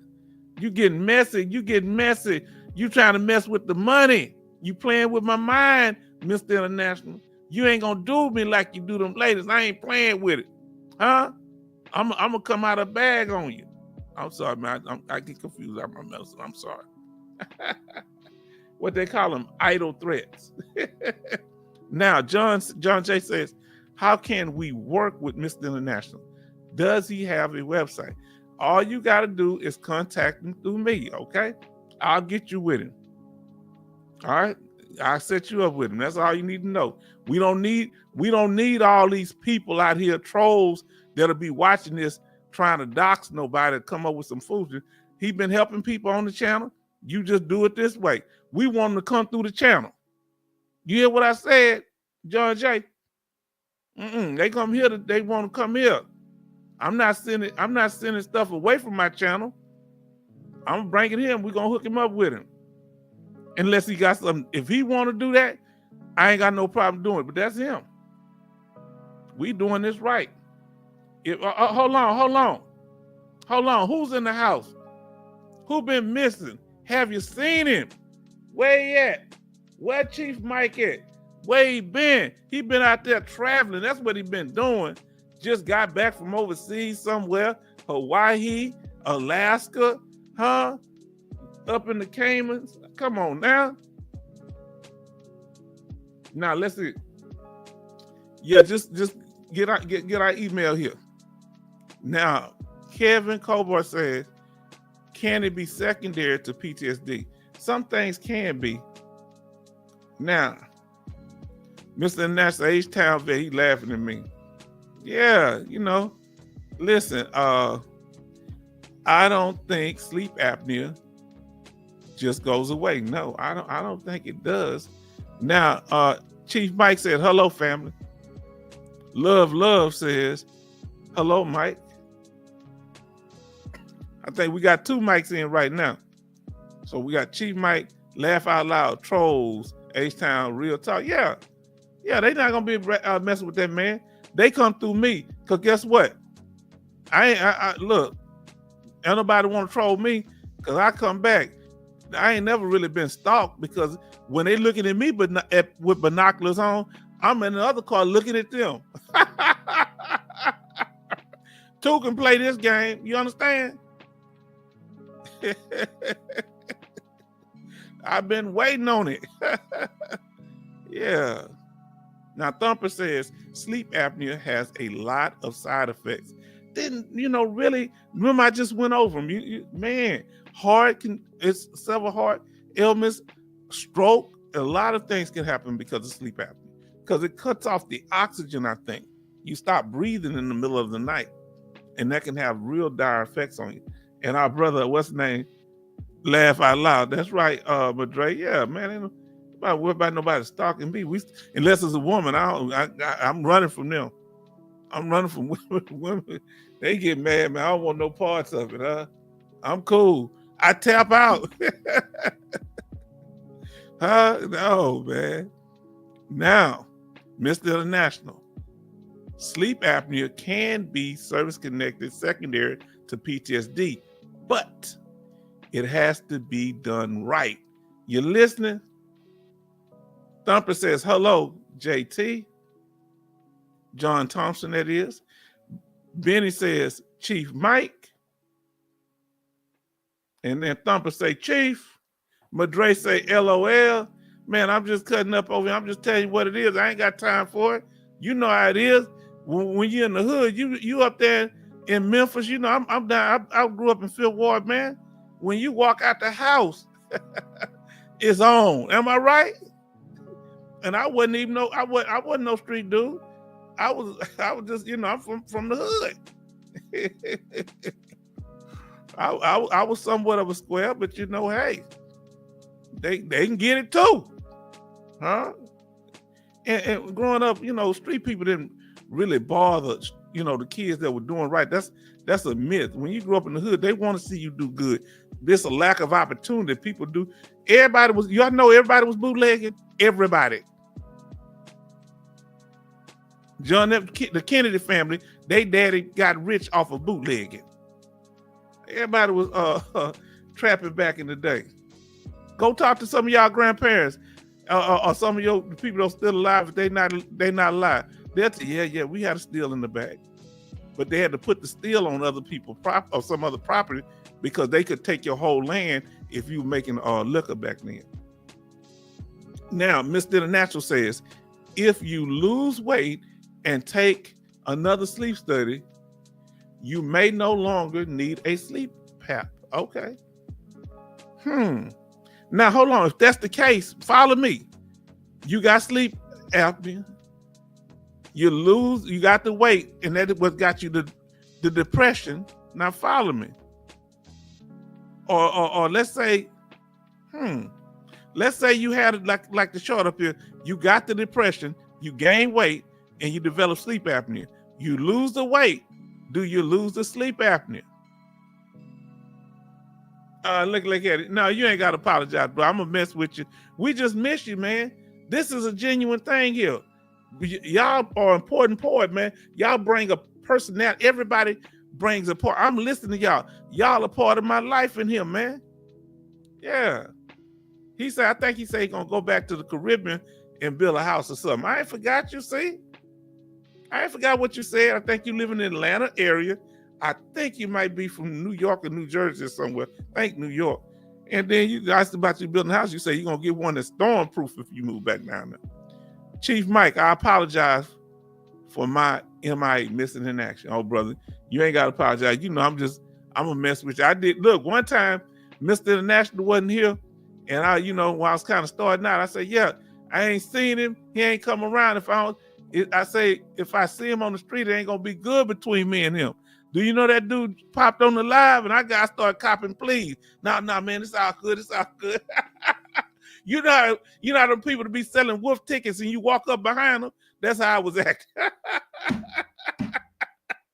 I like, it's good, man. As far as I know, you all right, man. You know what I'm saying? Oh, boy, y'all got me lying. Listen here. You'll have a better chance of getting service connected for sleep apnea secondary to allergic arrhythmia or obesity. Interesting. Mr. International says the requirement of a CPAP is what gets you the 50%. So if you get where you don't need a CPAP no more, will you lose the 50%, my brother? Especially with the new laws changing. Mr. International, you may lose the requirement for the use of a sleep app for sleep apnea. Now, because they be checking you on a machine, don't they? They do a computer. They know what you're doing when you're in there. Now, Benny says there was a guy outside of the Family Dollar trying to sell bootleg movie DVDs. Yeah, but people don't really use the DVD players no more. Now he laughing. He say, H-Town cutting up. Yeah, I'm cutting up, Brett. I'm cutting up. I'm trying to be on my best behavior. But you know, look, now I ain't gonna say I got a lot of whoopings growing up. You didn't have to whoop me. I don't like whooping, so they haven't whooped me but a few times. I got it. I think I got under 6. Yeah, I ain't like whooping. That's something I didn't. Look, and see, they used to make us go out there on the tree and get your switch, them willow trees, I think they were called. And them things, you couldn't break them because when my grandmother got a good switch, she didn't want to get rid of it. And I would try to bend it, and those things don't bend worth a quarter. She said, where my switch at? I said, I don't know, big mama. You threw it away. How about torturous is that? You gonna send me to go get my own switch? Look, I love that woman to this day. Man, I love her so much.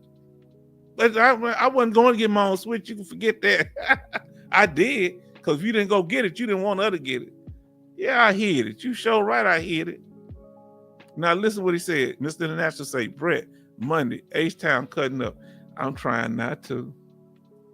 Now Chief Mike says, I'm 6'3", 260 pounds, and with the size 14 shoes. Sounds like Barry White. I can still sneak up on someone. Now check it out. And you can stump a mud hole in them too. Now check this out. Barry White was born in Galveston, Texas. Did you hear me? Now Thumper says, yes, they monitor the machine, your machine. Okay, all right. So they monitor them now. I took mine in Tuesday and it read that I hadn't used it since 2022. Oh God, which was wrong. You can refute. So what about that, Mr. International? Can you refute the findings that you don't need to have a mask on anymore? Mr. International laughing at Chief Mike. He said he sneak up on big old tall dude sneaking up on you. I'm gonna crawl in the crevice somewhere. Thumper says, Mr. International, you know Brett said cutting up. Say cutting up, yeah. Brett be using our little lingo. He love it. Brett be loving some black terminology. Boy, Brett be using it. I ain't lying. You know, we all had them guys who were in the military with. I remember this one guy. He used to sit and laugh when I would come out, you know, between formations, and he just stand up smiling. And one day he just said, he's a country guy. And I don't know if he's from Georgia or where. And I came out the barracks one day, and he said, All right now. And I'm like, okay. He was doing that because that's something I said. You know, I tell people, okay, all right now. That's something we say in the South. You know what I'm saying? And that just cracked him up. He could turn over and laugh. That just tripped him out. When, man, I'm gonna tell you another thing. When I would tell him, people from the North, mainly the white boys, hey man, cut the TV off. He was looking, asking me what did I want him to do with the television. I said, cut it off. That dude was about to cut the cord. I said, no, dude. I ain't say cut no cord off. I said, you mean turn it off? I said, yeah. And if I say something like, man, I fell out, we fall out laughing, somebody, he said, what happened? You passed out because of formation? I said, no, man. Why they used to crack me up, the cultural differences, because I'm from Texas. Everybody from this part of Texas talk like me. So, like my sister Bionic Woman, she understands every word I'm saying. She from here. Now, Benny says, sitting on the dock of a bay with a sleep app machine. You got jokes, Benny. Some people hey, this outside the VA, I ain't gonna say, some people be putting, don't some people be putting their mask on a soccer ball or something like that? Now, so I heard, allegedly. Now, Benny said, Otis Redding, yes. He's from what? He's from Georgia. You know how many talented people are from Georgia? Otis Redding. What's his James Brown. My sister, what's my sister's name? Gladys Knight, Gladys Knight, and Millie Jackson. I think Millie Jackson and Gladys Knight from the same town. Now, they sound so much alike because we come from the same area. And all these people come out the black church. All this come out the black church. That's why you don't see as much R&B as it used to be, because ain't as many people going to the church, especially men. So that all these people come out of the church. Sam Cooke, Lou Rawls, everybody, you just name it. Whitney Houston. That's why, people, this compromise come out of black people church. Because I'm talking about organized. That was like a production at the church, right? We knew about 3 or 4 people that could sing not necessarily like a Whitney Houston, but could sing real good. Now, Thumper, I think you got the machine from the VA with monitor. Let me say, I think if you get the machine from the VA, they will monitor it more closely. I got mine while still active. Oh, yeah, and I think I had one. I got mine from the VA sent a company back then. Now Thumper says, Mr. International Facts. Benny says, Brett. Benny says, Brett, if you want to buy some DVD movies, I know a guy. Why y'all out of control? You know a guy? Why y'all something else? Thumper says, Benny. He laughed out loud. He said he know a guy. Now, Chief Mike says, I got my machine from a civilian pulmonologist. I forget. I don't know. I don't know if I ever heard that word. Now, but I get what you're saying. Brett says, thank you, Benny. H-Town, my homie. Look, he be using our words, man. He using our words. Oh, he say, yeah, look. He say nasty. Yeah, that's what they say. You know what somebody told me, Chief Mike? They told me, because I love not Millie Jackson. I want to say Betty Wright. Did you ever know Betty Wright to have like dirty movie, dirty music? He said, yeah, I don't like her because she got dirty music. I think he may have mixed up with Millie Jackson. Did you? She always sung pretty decent songs to me, clean songs, which I ain't got no problem, because part of our culture. Do you know where the word rock and roll come from? Rock and roll is a black term that means people rolling, rocking and rolling in the bed. Huh? Muddy Waters. That's what, you know what Pink Floyd got their name? One blues singer, they got it from one black blues singer named Pink and the other one named Floyd. Huh? You hear me? Oh, look, but she ain't saying bad words. But I guess you could say, yeah. I guess you could say, I guess the theme of it is dirty, but it's not no dirty words in it. Clean up woman. Yeah, that came out around the time I was born, but I was but 2 or 3 years old. I love Betty Wright. And but Millie Jackson, who mom had, she loved Millie Jackson. She talked more trash, but one of her songs I love, Love is a Dangerous Game. Now that one wasn't dirty. That was winners and losers, heartache and pain. Huh? Yeah, but we most of the blues follow the money, family. Find out where the money is. Let me see if I got another one. So ask yourself where you at and where you trying to go. Every once in a while I like to pull this up. Where you at and where you trying to go. Okay, family. Give me a minute. I'm gonna go give me some more water. Do I have any water over here? Give me a minute. I might give me some milk to eat with these cookies. I got those grandma cookies. Give me a minute. Y'all keep chatting away.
Okay, family, I got a little minute here. Let me catch up on the chat. Then I'm gonna go back and do something here. Hold on.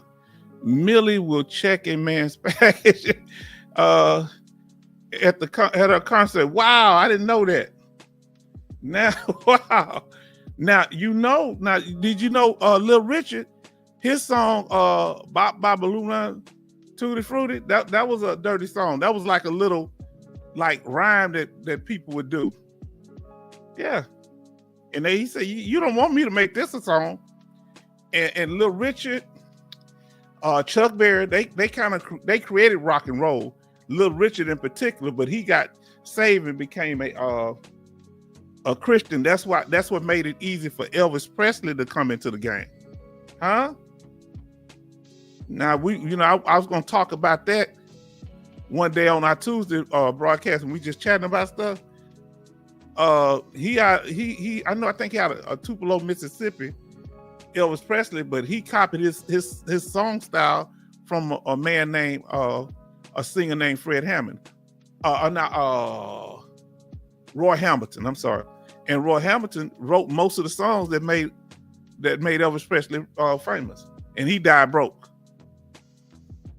Now, he say some milk and cookies. That's what I'm going to get, partner. I ain't gonna lie.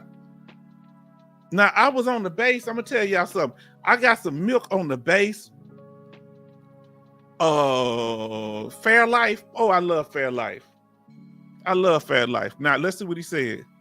He said, "Have you ever had this show on Zoom or Google Meeting?" No, I don't know how to do that yet. That people come up. What's the name was up? Mr. International was up last night, and I had Dogface Soldier. So if y'all want to come up, I can pull different people up, and we can have a meeting like that. I don't think I have to do Zoom.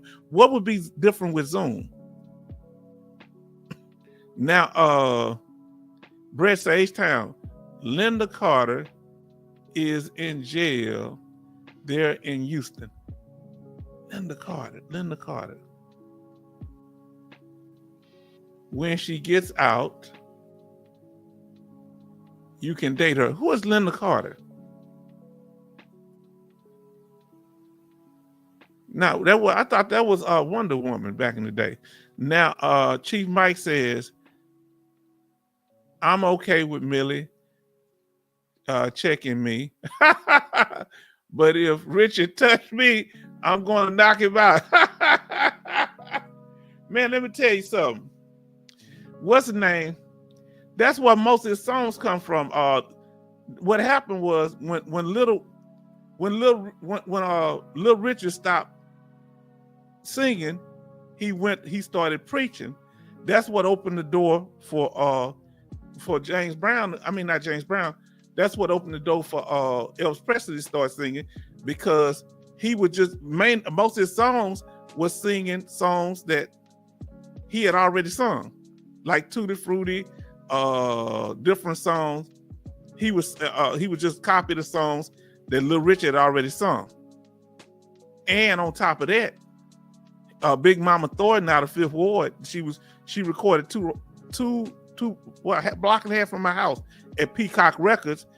The song Ain't Nothing But a Hound Dog, that was done by Big Mama Thornton. Big Mama Thornton, she recorded that right in Fifth Ward in my neighborhood. I wish we'd have kept the recording. I used to play in the building when I was a little child, not knowing these were all famous recordings. Bobby Bland, the blues, the down home blues singer. Yeah, he was signed to them. They were gospel first. It was owned by Don Roby. My aunt used to, as a teenager, she used to package up the music and everything. Now, Chief Mike, thought me say Chief Mike laughing. Yeah, he gonna knock out Little Rich.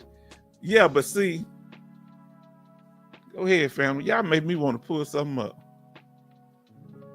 Man, I don't know what I'm gonna do with y'all.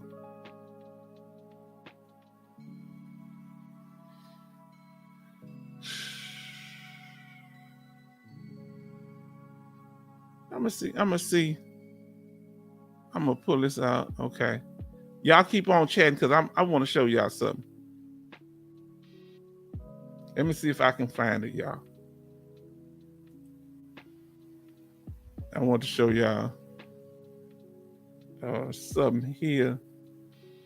Because you remember how Elvis Presley used to sing, a one for the money, two for the show. I'm gonna show you where he got his voice for. He got his dress style from another black man who was on Letterman one day. He all that rhinestone stuff, that was a copy. Yeah. Because we say this because they call him the king of rock and roll, and this was invented by our people. Country music was invented by black people. Country music, people don't believe that trip them out. Country music, the Carter family, the first family of country music, the first family, they would go to black churches and copy, the rhythms and everything to do it and go to some of the people. Before that, the first country singer in the 1920s, he went he was a young boy on the railroad, and he got it from the railroad songs that the black man was doing. They told where they got it from. In the Grand Ole Opry, who started the Grand Ole Opry? One man, a black man. You didn't know that, did you? Yes, indeed. Now, Chief Mike, tell him, don't mess with my tutu. What you know about that, man? Hold on. What you know about that? Don't mess with my tutu. You can have the other woman, but don't mess with my tutu. Hey, talk about dirty. We ain't gonna say it, but you remember, don't say nothing. Clarence Carter. Oh Lord. You know him and sometime what's that guy name? Marvin Cease. Oh boy. Now, Thumper, I haven't heard that in years. Oh, don't mess with my tutu. You can have the other woman. You know, Thumper down here in Texas, he know what's up. Now, y'all have a great night, H-Town. Speaking facts. Yes. Oh, Lord. Oh, see, I can't say nothing because Thumper here. To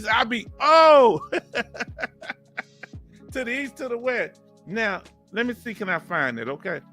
Then I'm going to try to pull it up for y'all. Give me a second. Keep on chatting away, family. Now, we done. We at the after party. Y'all can talk about whatever y'all want to.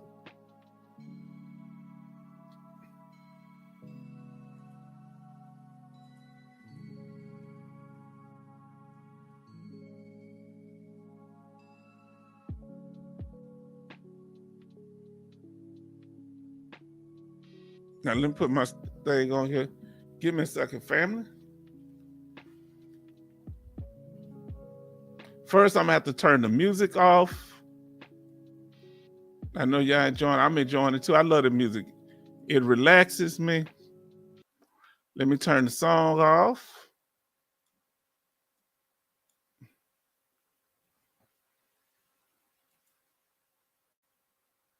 Let me see, can I pull it up? Now, let me see, can I pull up what I need to pull up? And y'all let me know if y'all can hear it. And I think this is the song. And you listen to him sing. This is before Elvis Presley came out. He's actually was an R&B singer. Let's see, let me pull it up on the stage. All right, I think I got it there. Now, this is Roy Hamilton.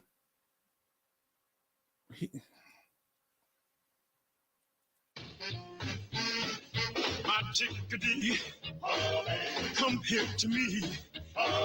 Two chopped lips. Look out, here comes love. Don't mind the clock. Let's do the rock. Smack me a kiss. Yeah, look out, here comes love. Every time I feel your touch, well, I go far when you get you in my clutch. My, when you kiss you just too much. Well, so I got to shout. You knock me out, upset my soul, got no control. Did you hear me? See what I'm saying? Now y'all see what I'm talking about? Yeah, this is where Elvis Presley got his voice from.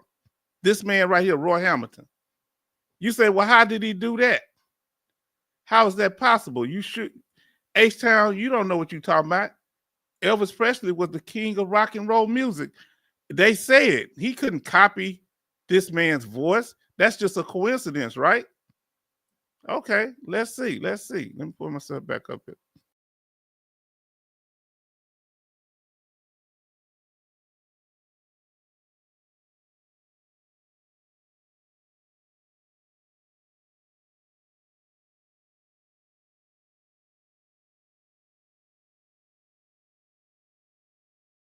I wasn't at the stage. Okay, I'm here. Let's see if I'm making this up.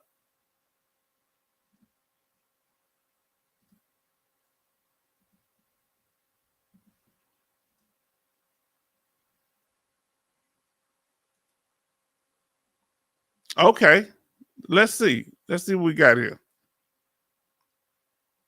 And we, like I say, we just talking whatever. But I'm a historian, so I talk about things that's important to me, my history too now.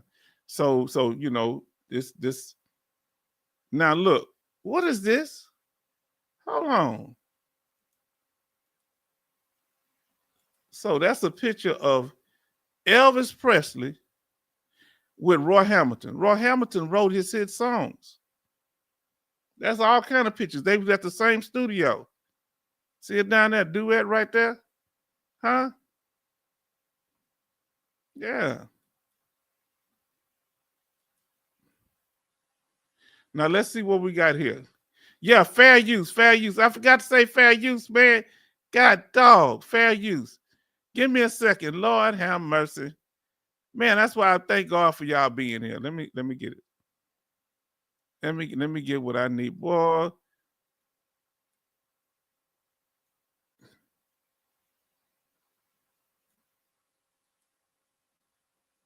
All right. Fair use, fair use, fair use. Come on now.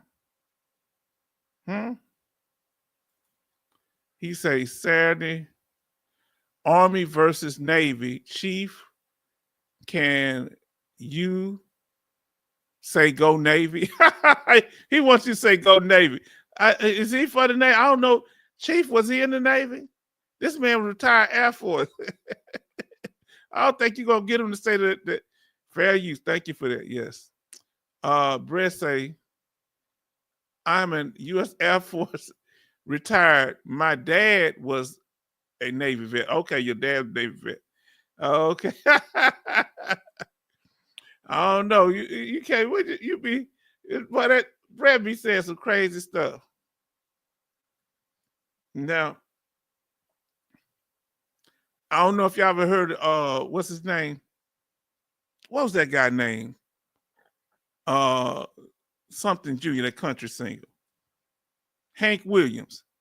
Hank Williams, not Junior, his daddy. He was taught country music. Everybody that was white that learned country music, they had a black mentor that taught them the game.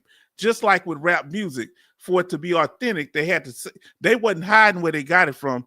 They said, I got it from these people. That way they would be considered authentic. That's just like somebody coming up trying to sing rap music, talking about, and it sound goofy, but they come around us. You ever heard of that rapper? Well, he's a what you call him singer now, rock singer, Kid Rock.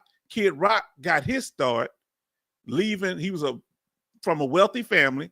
He act like he's like some poor white person. No, he's not. His family live in millions of dollar house. He's from an upper class family. He went to the hood, hung around, learned how to rap, then had a baby or two with some sisters. Then he went to the he recorded an album, and they said, hey, what about the guys that help you? He said, forget them. And I blame us because you got to gatekeep your culture. You got to let people know that they're a guest in your culture.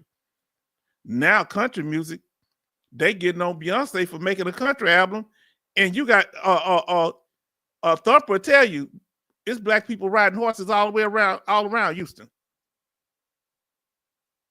They act like, yeah. Bill Pickett is the one that invented bulldogging, where you catch a calf or a cow that's running and wrap up, tie the legs up. He used to catch them with his mouth, and he turn them over with his mouth. He from, I think, Denton, Texas. Yeah. Let me see. What was I telling y'all? They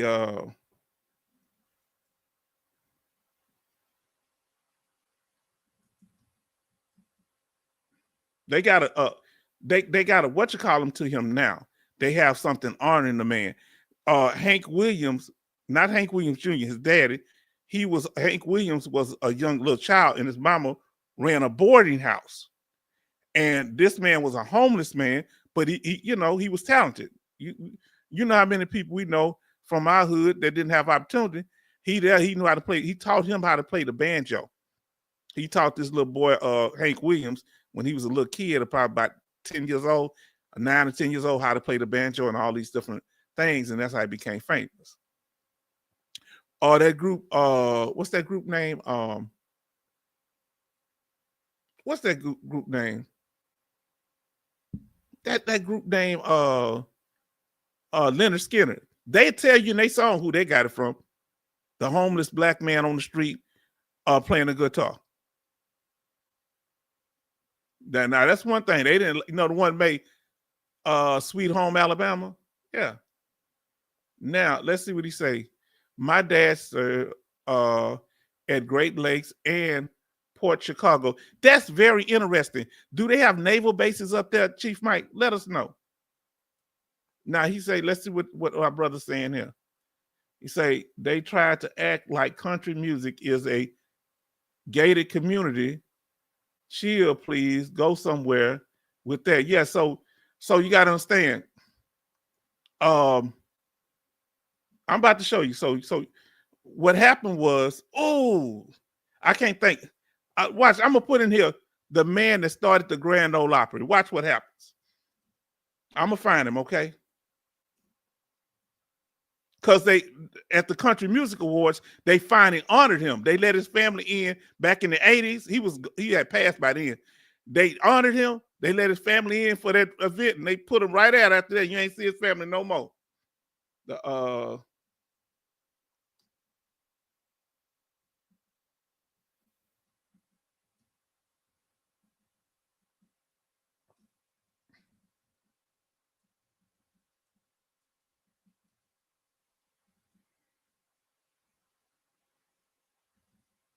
Yeah, y'all just talk about what y'all want. I'll reach out chest and say.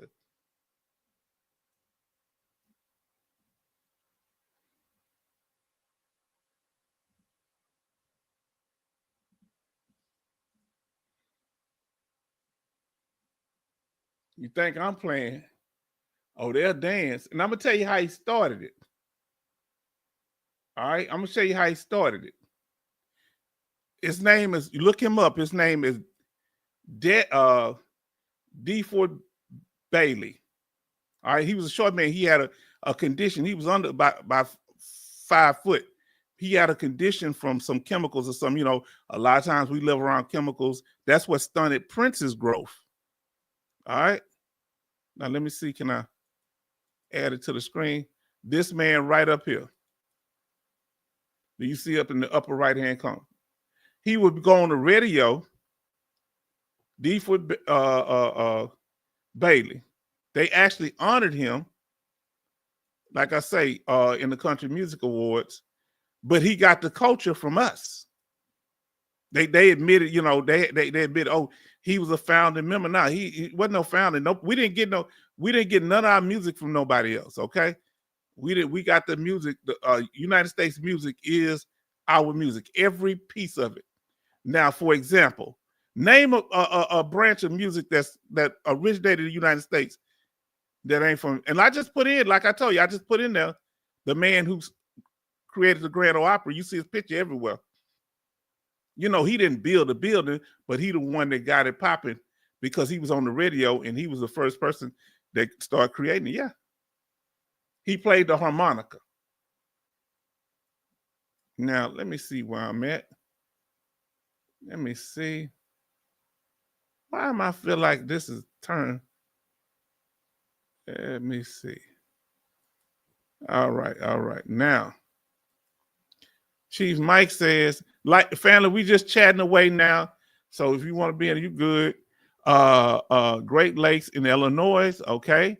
That's Chief Mike saying that. He say Port Chicago was in North Carolina. Okay. I didn't know that. Thumper, yes. Great Lakes Naval Station. That's the one of their boot camp. Okay. That's one of their boot camps. Brett say, Thumper, does your son get off for Christmas? Now, then we have Chef Mike said Port Chicago was known for a massive explosion in the 1940s and labeled as a mutiny. Okay. Okay, now they go down here. Let me see, can I pull him up? Now that's Hank Williams. You see Hank Williams right there? I'm gonna highlight this picture. See, that's Hank Williams to the upper right. That's Hank Williams. That's the one. He got his game to play guitar, banjo, and all that from another man, another black man. Okay. Let me see, can I find him?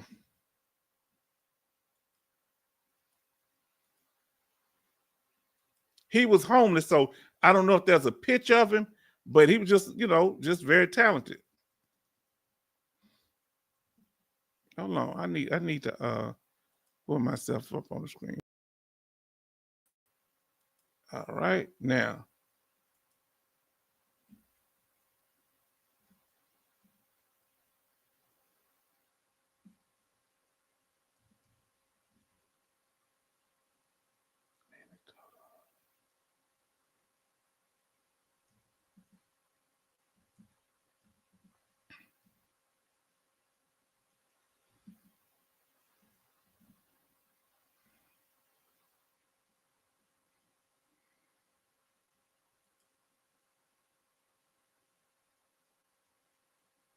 Okay, so you think I'm playing? Look here, look here. So here we go. See his name? Rufus T. Todd Payne was an early 20th century African American blues musician from Greenville, Alabama. Payne was most famous as the old mentor of country music superstar Hank Williams. So that's what I'm trying to tell you. They wouldn't have been able to do nothing without us doing it. You know what I'm saying? So I'm making a point because a lot of this stuff is not known in history. A lot of this stuff is not known in history. You have to, it's just like they just like, how can you say they guessed? But basically they took away that when Beyonce tried to go in country music, they closed it off. But that's partly our fault because we'll create a genre of music and then move on to something else. We'll create something, then move on to something else. And other people get it and make it a bigger. So we got to start, but that's just how we do.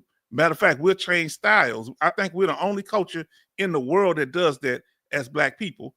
I'm talking about Black American, those that descended from freedmen here. We're the only ones that we'll have one style of clothes one week and change it the next week. Who else do that? We'll be singing one thing or using one kind of phrase this week, then we'll use another one. That's just part of our culture. So music is that. Now, when country music first started out, there were blues groups, the Black blues groups, and Black hillbilly groups. Nobody would sign the Black hillbilly groups, so they just went away and just started singing blues. Okay? Yes, indeed. Go look up Robert Johnson and all that. Let's see. He was born 1884. Now, let me ask y'all this here. Who created Jack Daniel liquor? Who knows?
Are you telling me that my daughter is going to graduate tomorrow on Friday the 13th? We better be home before it get dark. I'm not doing all that, family. Now let's see what it was thievery. Yeah, Jack. And guess what Jack Daniel family say?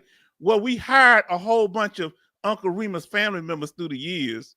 So what they say is we hired a whole bunch of his family members. They worked for us, but they wasn't getting the millions.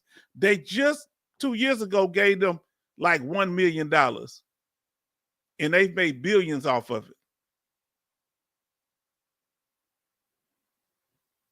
Our problem is when somebody show us some attention, we give everything away. So we better cut that out. Now, listen what he said. Because here's Black History Month coming up real soon, in about a month or so.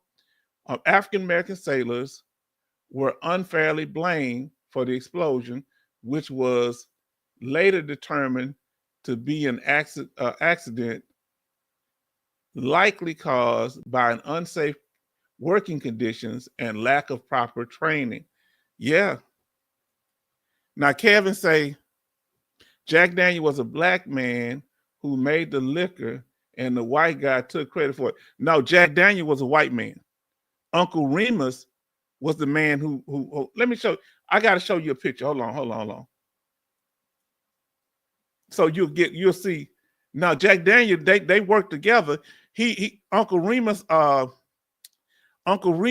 like was a distiller, and he made liquor, and he worked for a while. He worked for Jack Daniel, and Jack Daniel, well, he already had made the liquor before he started working for him. He went to the country and got him and said, "Hey man, give him the recipe," and he gave it to him, and Jack Daniel got rich, and he didn't get nothing.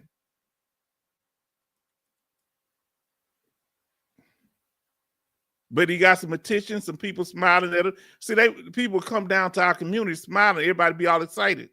But they get the resources, then move out, and then say they created it. So that's on us, you know. That's why I'm telling you these things like this. That's why when we doing this channel, we doing it in such a way because most people can't communicate like this here. Most veterans don't have channels like this, no matter what their ethnicity is. We want to do something where all of us can be ourselves. Look, Brett cutting up in here, but he cool. He family. I never want to pretend like I was somebody that I was not. You understand? I love who I am. My culture, I ain't got to be ashamed of it. Nobody else is ashamed of their culture. They can say whatever they are, whatever their gender identity is, but I'm supposed to shut up and be quiet. Excuse me? Did y'all know that cadence come from a black man, I believe is it North Carolina? He created the your left, your right, your left in World War II. What was his name, y'all? Did y'all know that? Let me see. What was I supposed to be looking at?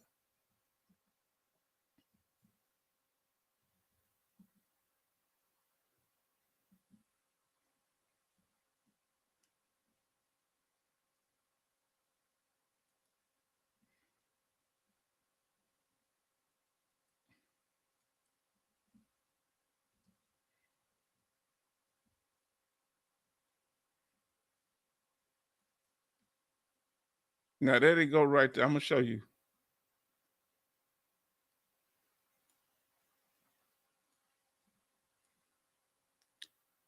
So here we go. Let me show y'all.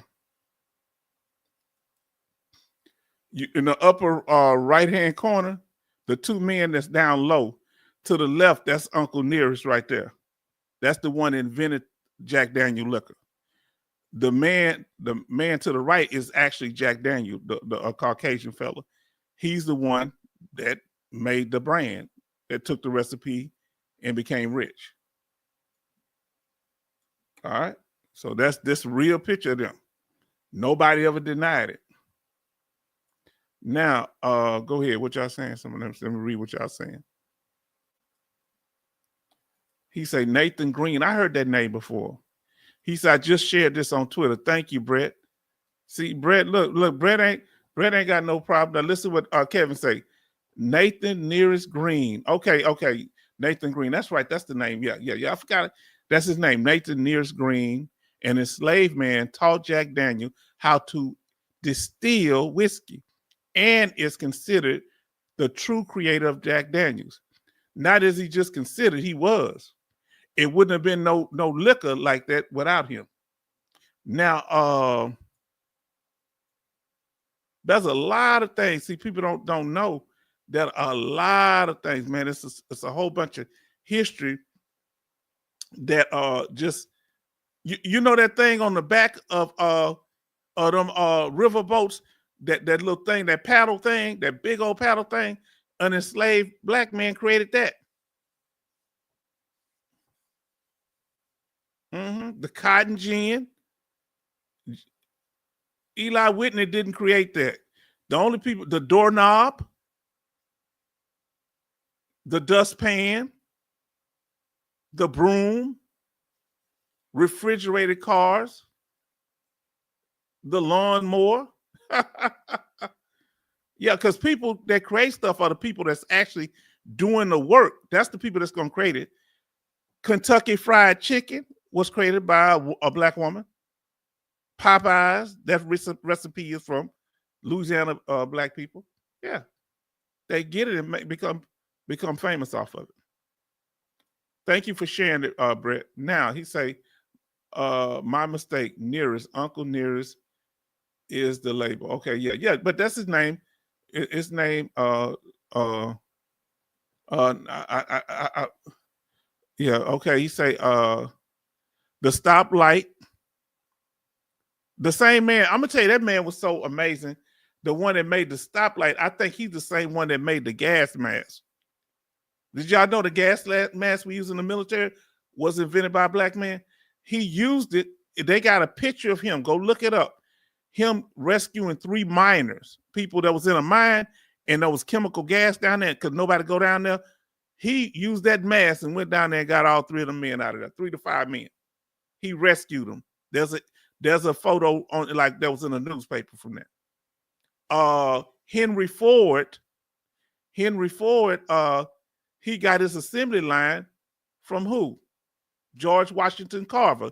Go look up pictures of George. He taught him how to do the assembly line with cars. His cars were cheaper. But go to Patterson Car Company. That was a black-owned company out of Detroit, I believe. And they made quality cars at the same time. Did you hear me? A black-owned car company. I'm just saying our history run deep here. See, we got so caught up on being the first person this and the first person that.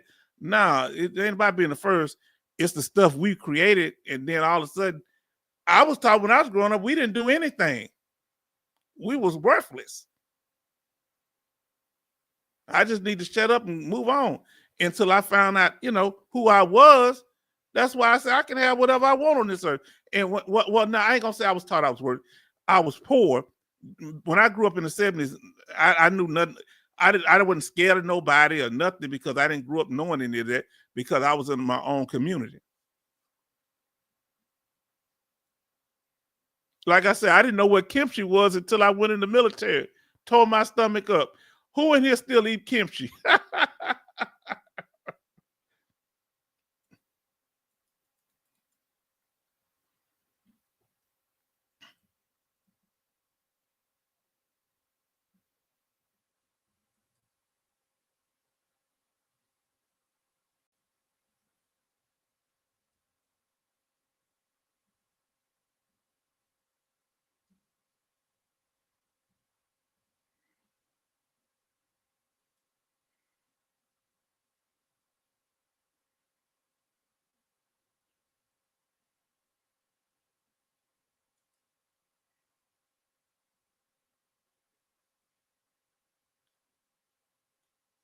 Now there was one before him, but this man here, Jimmy Rogers, like in the 1920s, he's considered to be the first. He say me, okay, me, okay. Which call it first actual country singer, like the image of what a country singer is today. And here he is. He's he say he got Jimmy Rogers right here. He say he got his singing ability. He learned to mimic the oh, look who's in the house. He learned to mimic from the railroad workers. That he was a water boy on the railroad, and he would give them water to drink. He was a little kid back then, and he would listen to the black men sing as they would break the iron tires off the train. Look who's in the house. Hey everyone, what we talking about? Well, we're talking about history now. We talking about, kind of got into a little black history. We talking about country music and talking about the roots of it, where it came from. Because you know I'm a history teacher, and also a lot of people don't know. Let's see. He say the princess is here. Shout out to the princess. Everybody show love to the princess.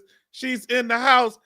We thought school had just burned her out, but she back home.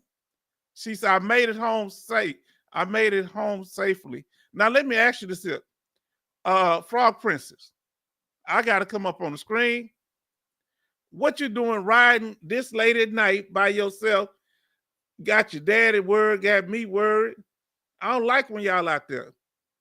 Now, I'm trying to remember Garrett Morrison. I'm trying to remember. He say, yes, okay. Garrett Moore. I know that name. Hi, Frog Princess. And then even the Carter family. If you listen, the mother of country music is Patsy Cline, right? Listen to Patsy Cline sing. She sounds like Mahalia Jackson. I'm telling you, because the music, we created all these genres. There's no music. Have you ever heard, let me ask, who in here have heard of Kurt Cobain? Who in here heard of Kurt Cobain? Who ever heard of grunge music? I think it became popular in the 1980s.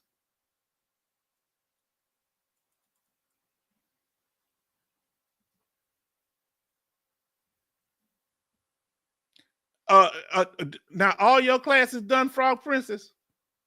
Let's see what she say.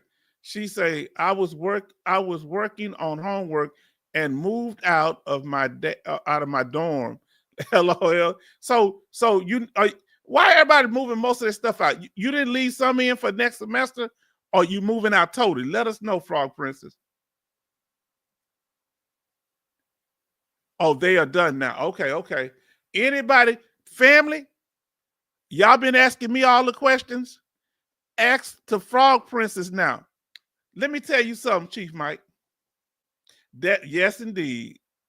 Okay, that was his name. Yes, that was his name. I forgot his name.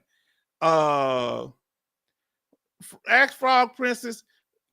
Don't answer too many questions, but ask her, what's been going on. Tell us, sister, what's been going on with you. Do y'all realize that Frog Princess was one of the first people to join our lives? I think she was the first female, and she's a dependent of a veteran. Her and our sister Sherry, and she's by my daughter's age. Now, you're right. He said all fire departments can thank Garrett Morrison for the self-contained breathing apparatus. Yeah. And they used it, I think, in World War I, too. Now, Frog Prince say, I left some of my stuff for next semester. My daughter did the same thing. I also had to go back to school a week early than others because I'm in Hamlet. Your dad sent a picture. What was that you was in about a couple of weeks ago, about 2 or 3 weeks ago, that he was going to an event that you had? Let us know.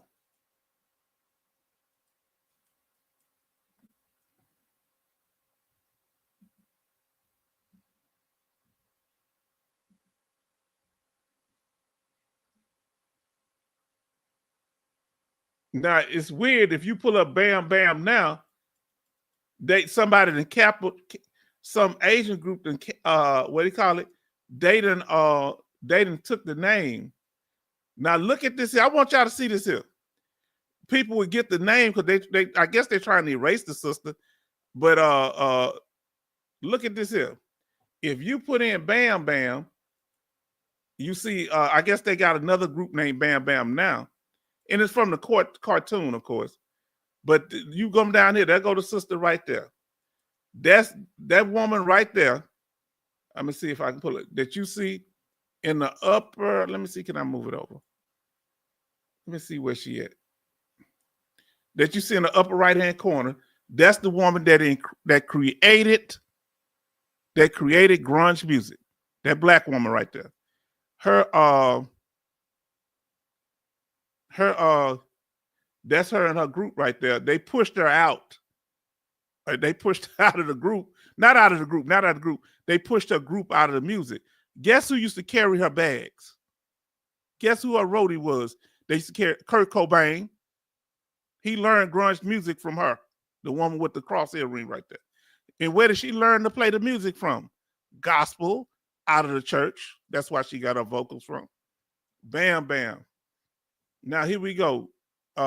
He's asking you, they asking you questions, Frog Princess. So you know you ain't been around in a while, so they're gonna be asking questions. She ain't but about my daughter. Is she 20 or 21? She been coming. I didn't know that Major Boomer was her dad, and she used to just come in and say, my dad is in the military. They didn't never say nothing until one day he told me, and she actually came up on the screen. Brett say, Frog Princess, all finals are done. Please kiss Major Boomer for the family. Oh, Lord. Now, listen, he say, now, she says, I was in the University of Mobile Christmas spectacular, and 2 weeks later, I was Boar's Head. Oh, wow. You've been busy. Yes, Brett, yes, my finals are finally done. Did you do any of them online? Did you do any of them online? And let me see here if I got any military things.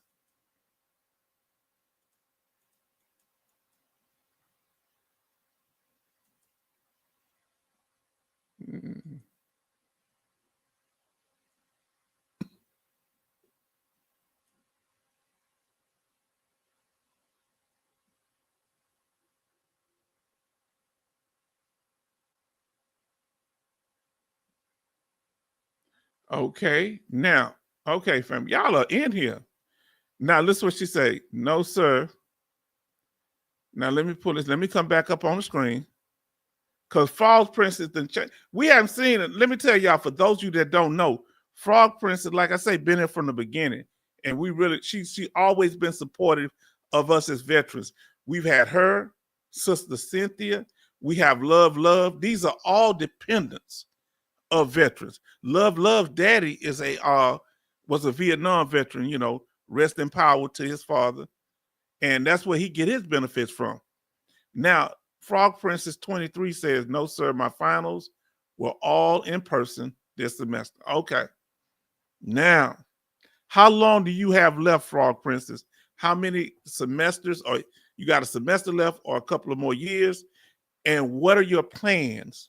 What do you plan on doing?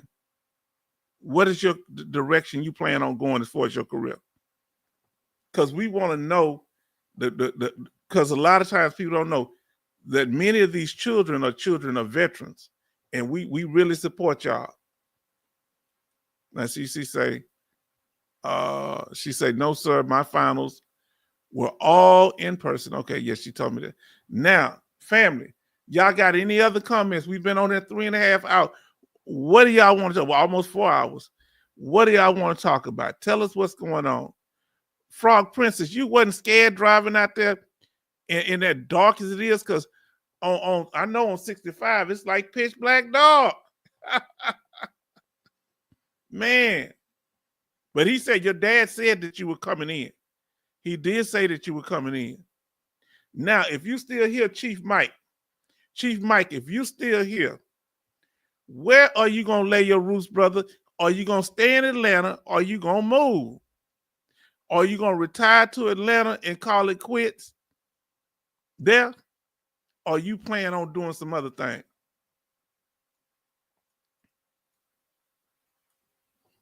And everybody show some love to Frog Princess. We so happy that she came through. Yes, indeed. Okay, now listen what her this is Frog Princess. This is what her degree is in. I'm music education with a minor in theater. I plan to teach anywhere I can and just help others. I dream a dream of mine would be to be act to act and sing somewhere famous though. Okay, now, I got you, but I want to ask you this here. See, every time somebody come up, I know how to ask questions. Let me ask you this here. What if your opportunity arises all the way across the country in California or way up in New York? Are you willing to move? What if you get an opportunity in France or Germany or England? Would you be willing to travel overseas? Let us know your mindset on that, Frog Princess. Now, Brett says, I missed the first part of tonight's, so I need to repeat it tomorrow. Yes, we went through a lot of the stuff. In the first 2 hours, we try to go over the information, and it was very extremely powerful. But I want to know about y'all. What are y'all trying to do, family, here? Because y'all still in the room. Any comments?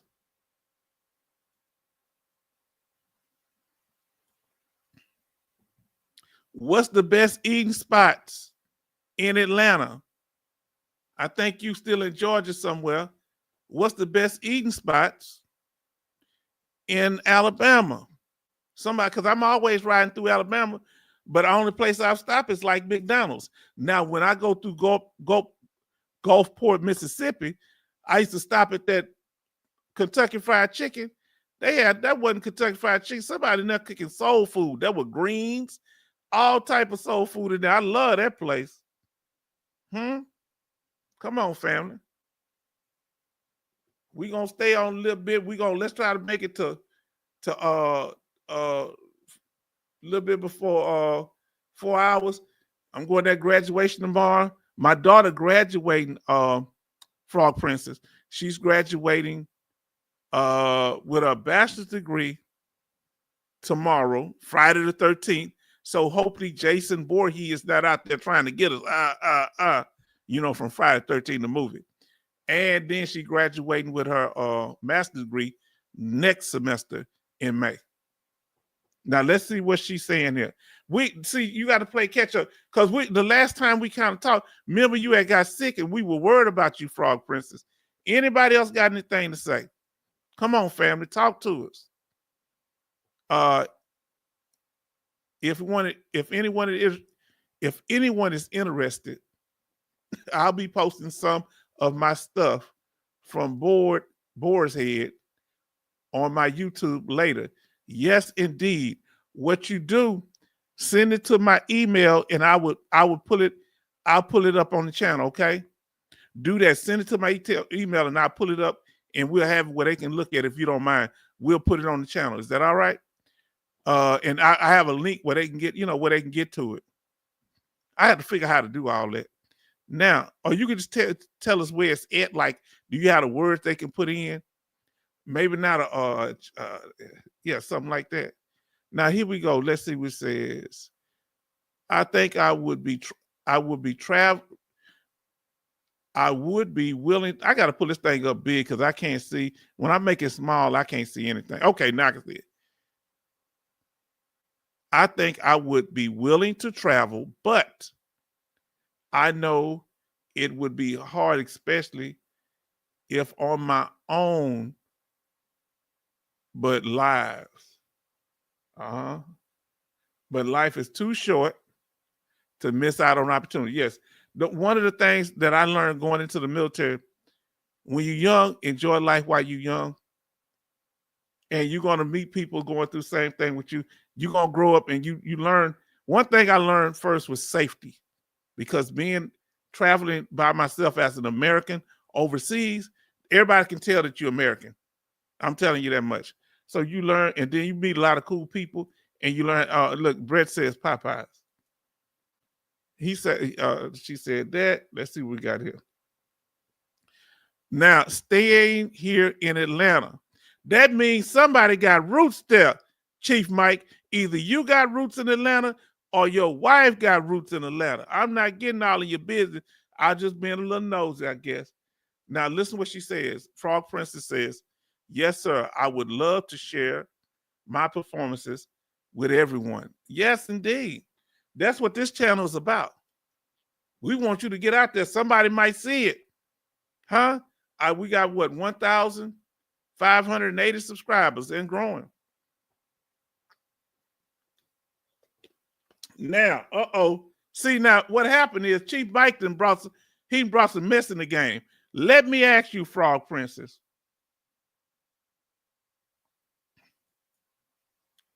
Chief Mike said, unless I hit the lottery, he might leave Atlanta then. Chief Mike, where would you go if you hit the lottery? Everybody in the room, y'all still here for some reason. Where would you go if you hit the lottery? I'm talking about that what's that Powerball?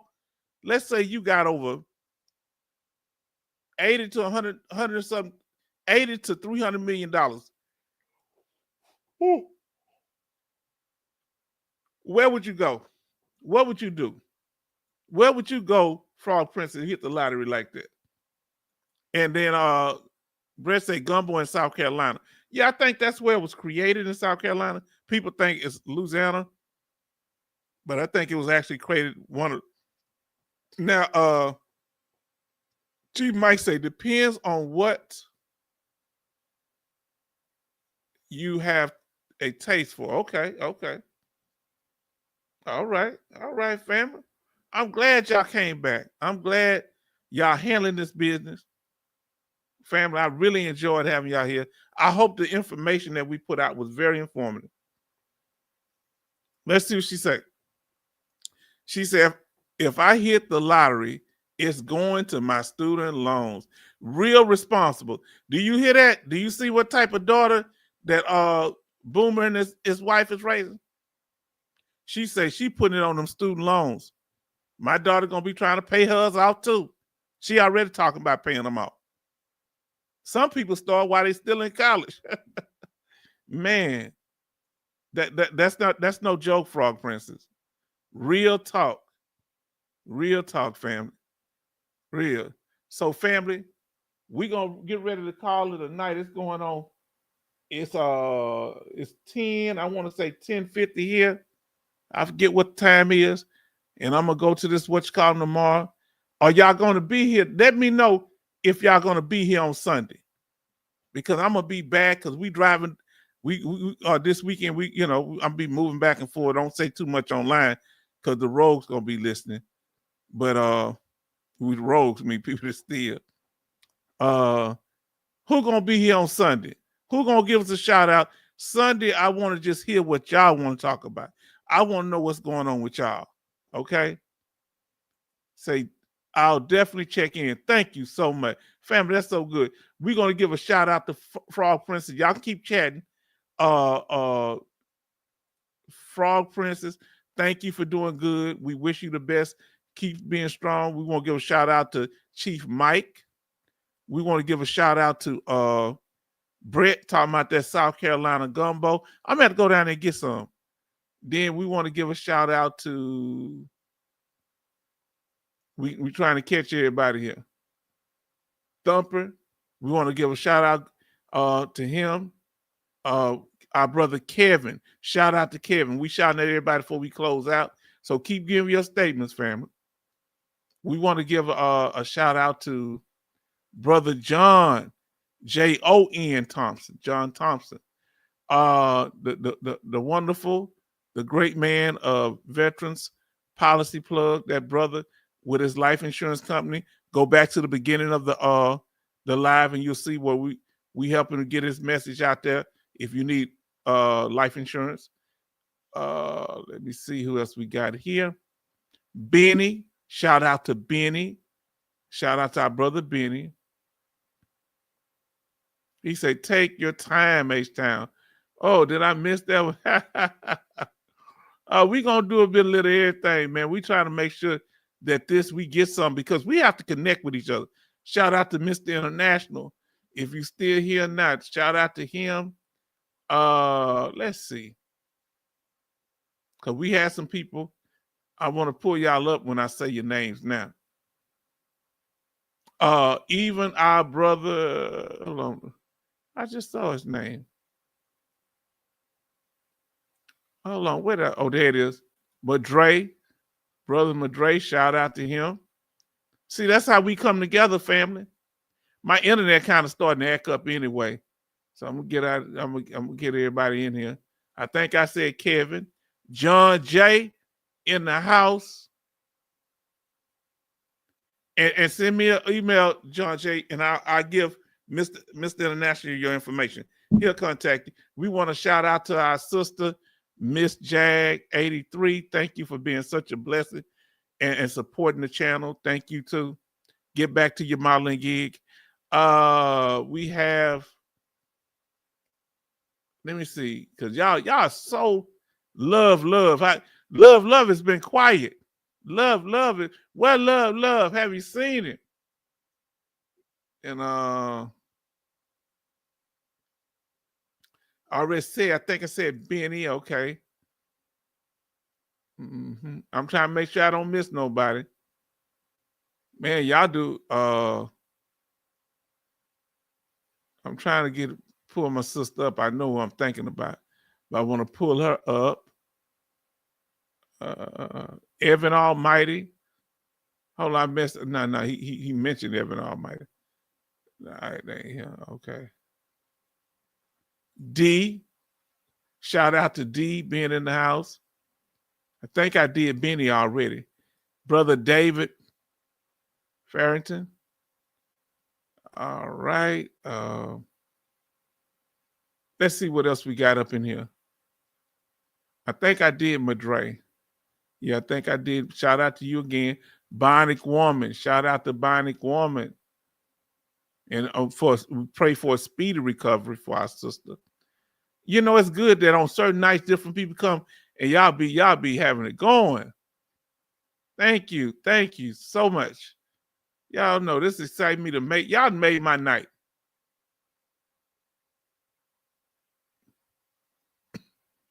Let me see here. Hope I don't miss anybody. I'm trying to get to it, family. Hold on. Because I know in the beginning there'd be, I got D, okay. I think Sister Gwen, because she had to go watch the game. Shout out to Sister Gwen. We support her and her family. And we want to thank y'all. I'm going to check.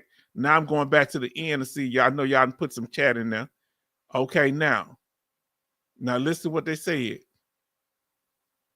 I missed some chat here, so let me go over it.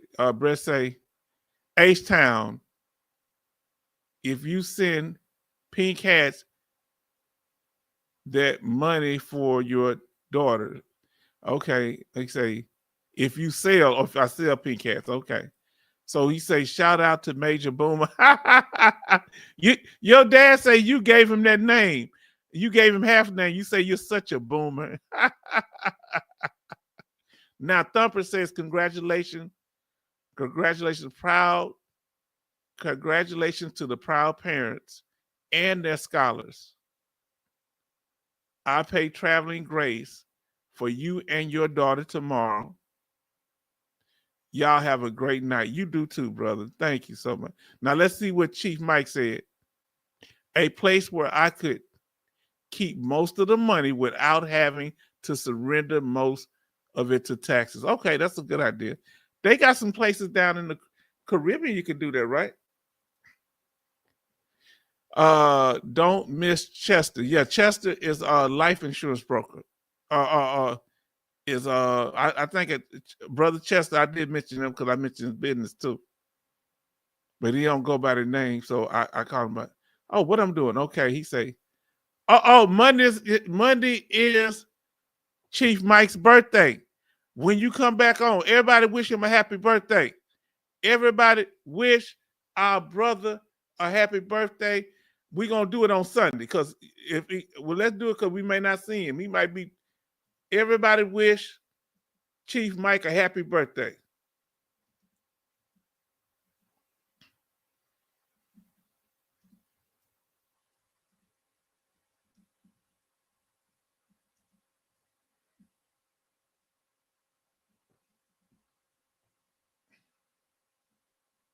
Happy birthday, brother. Now I say, Thumper says, Chief Mike, happy early birthday.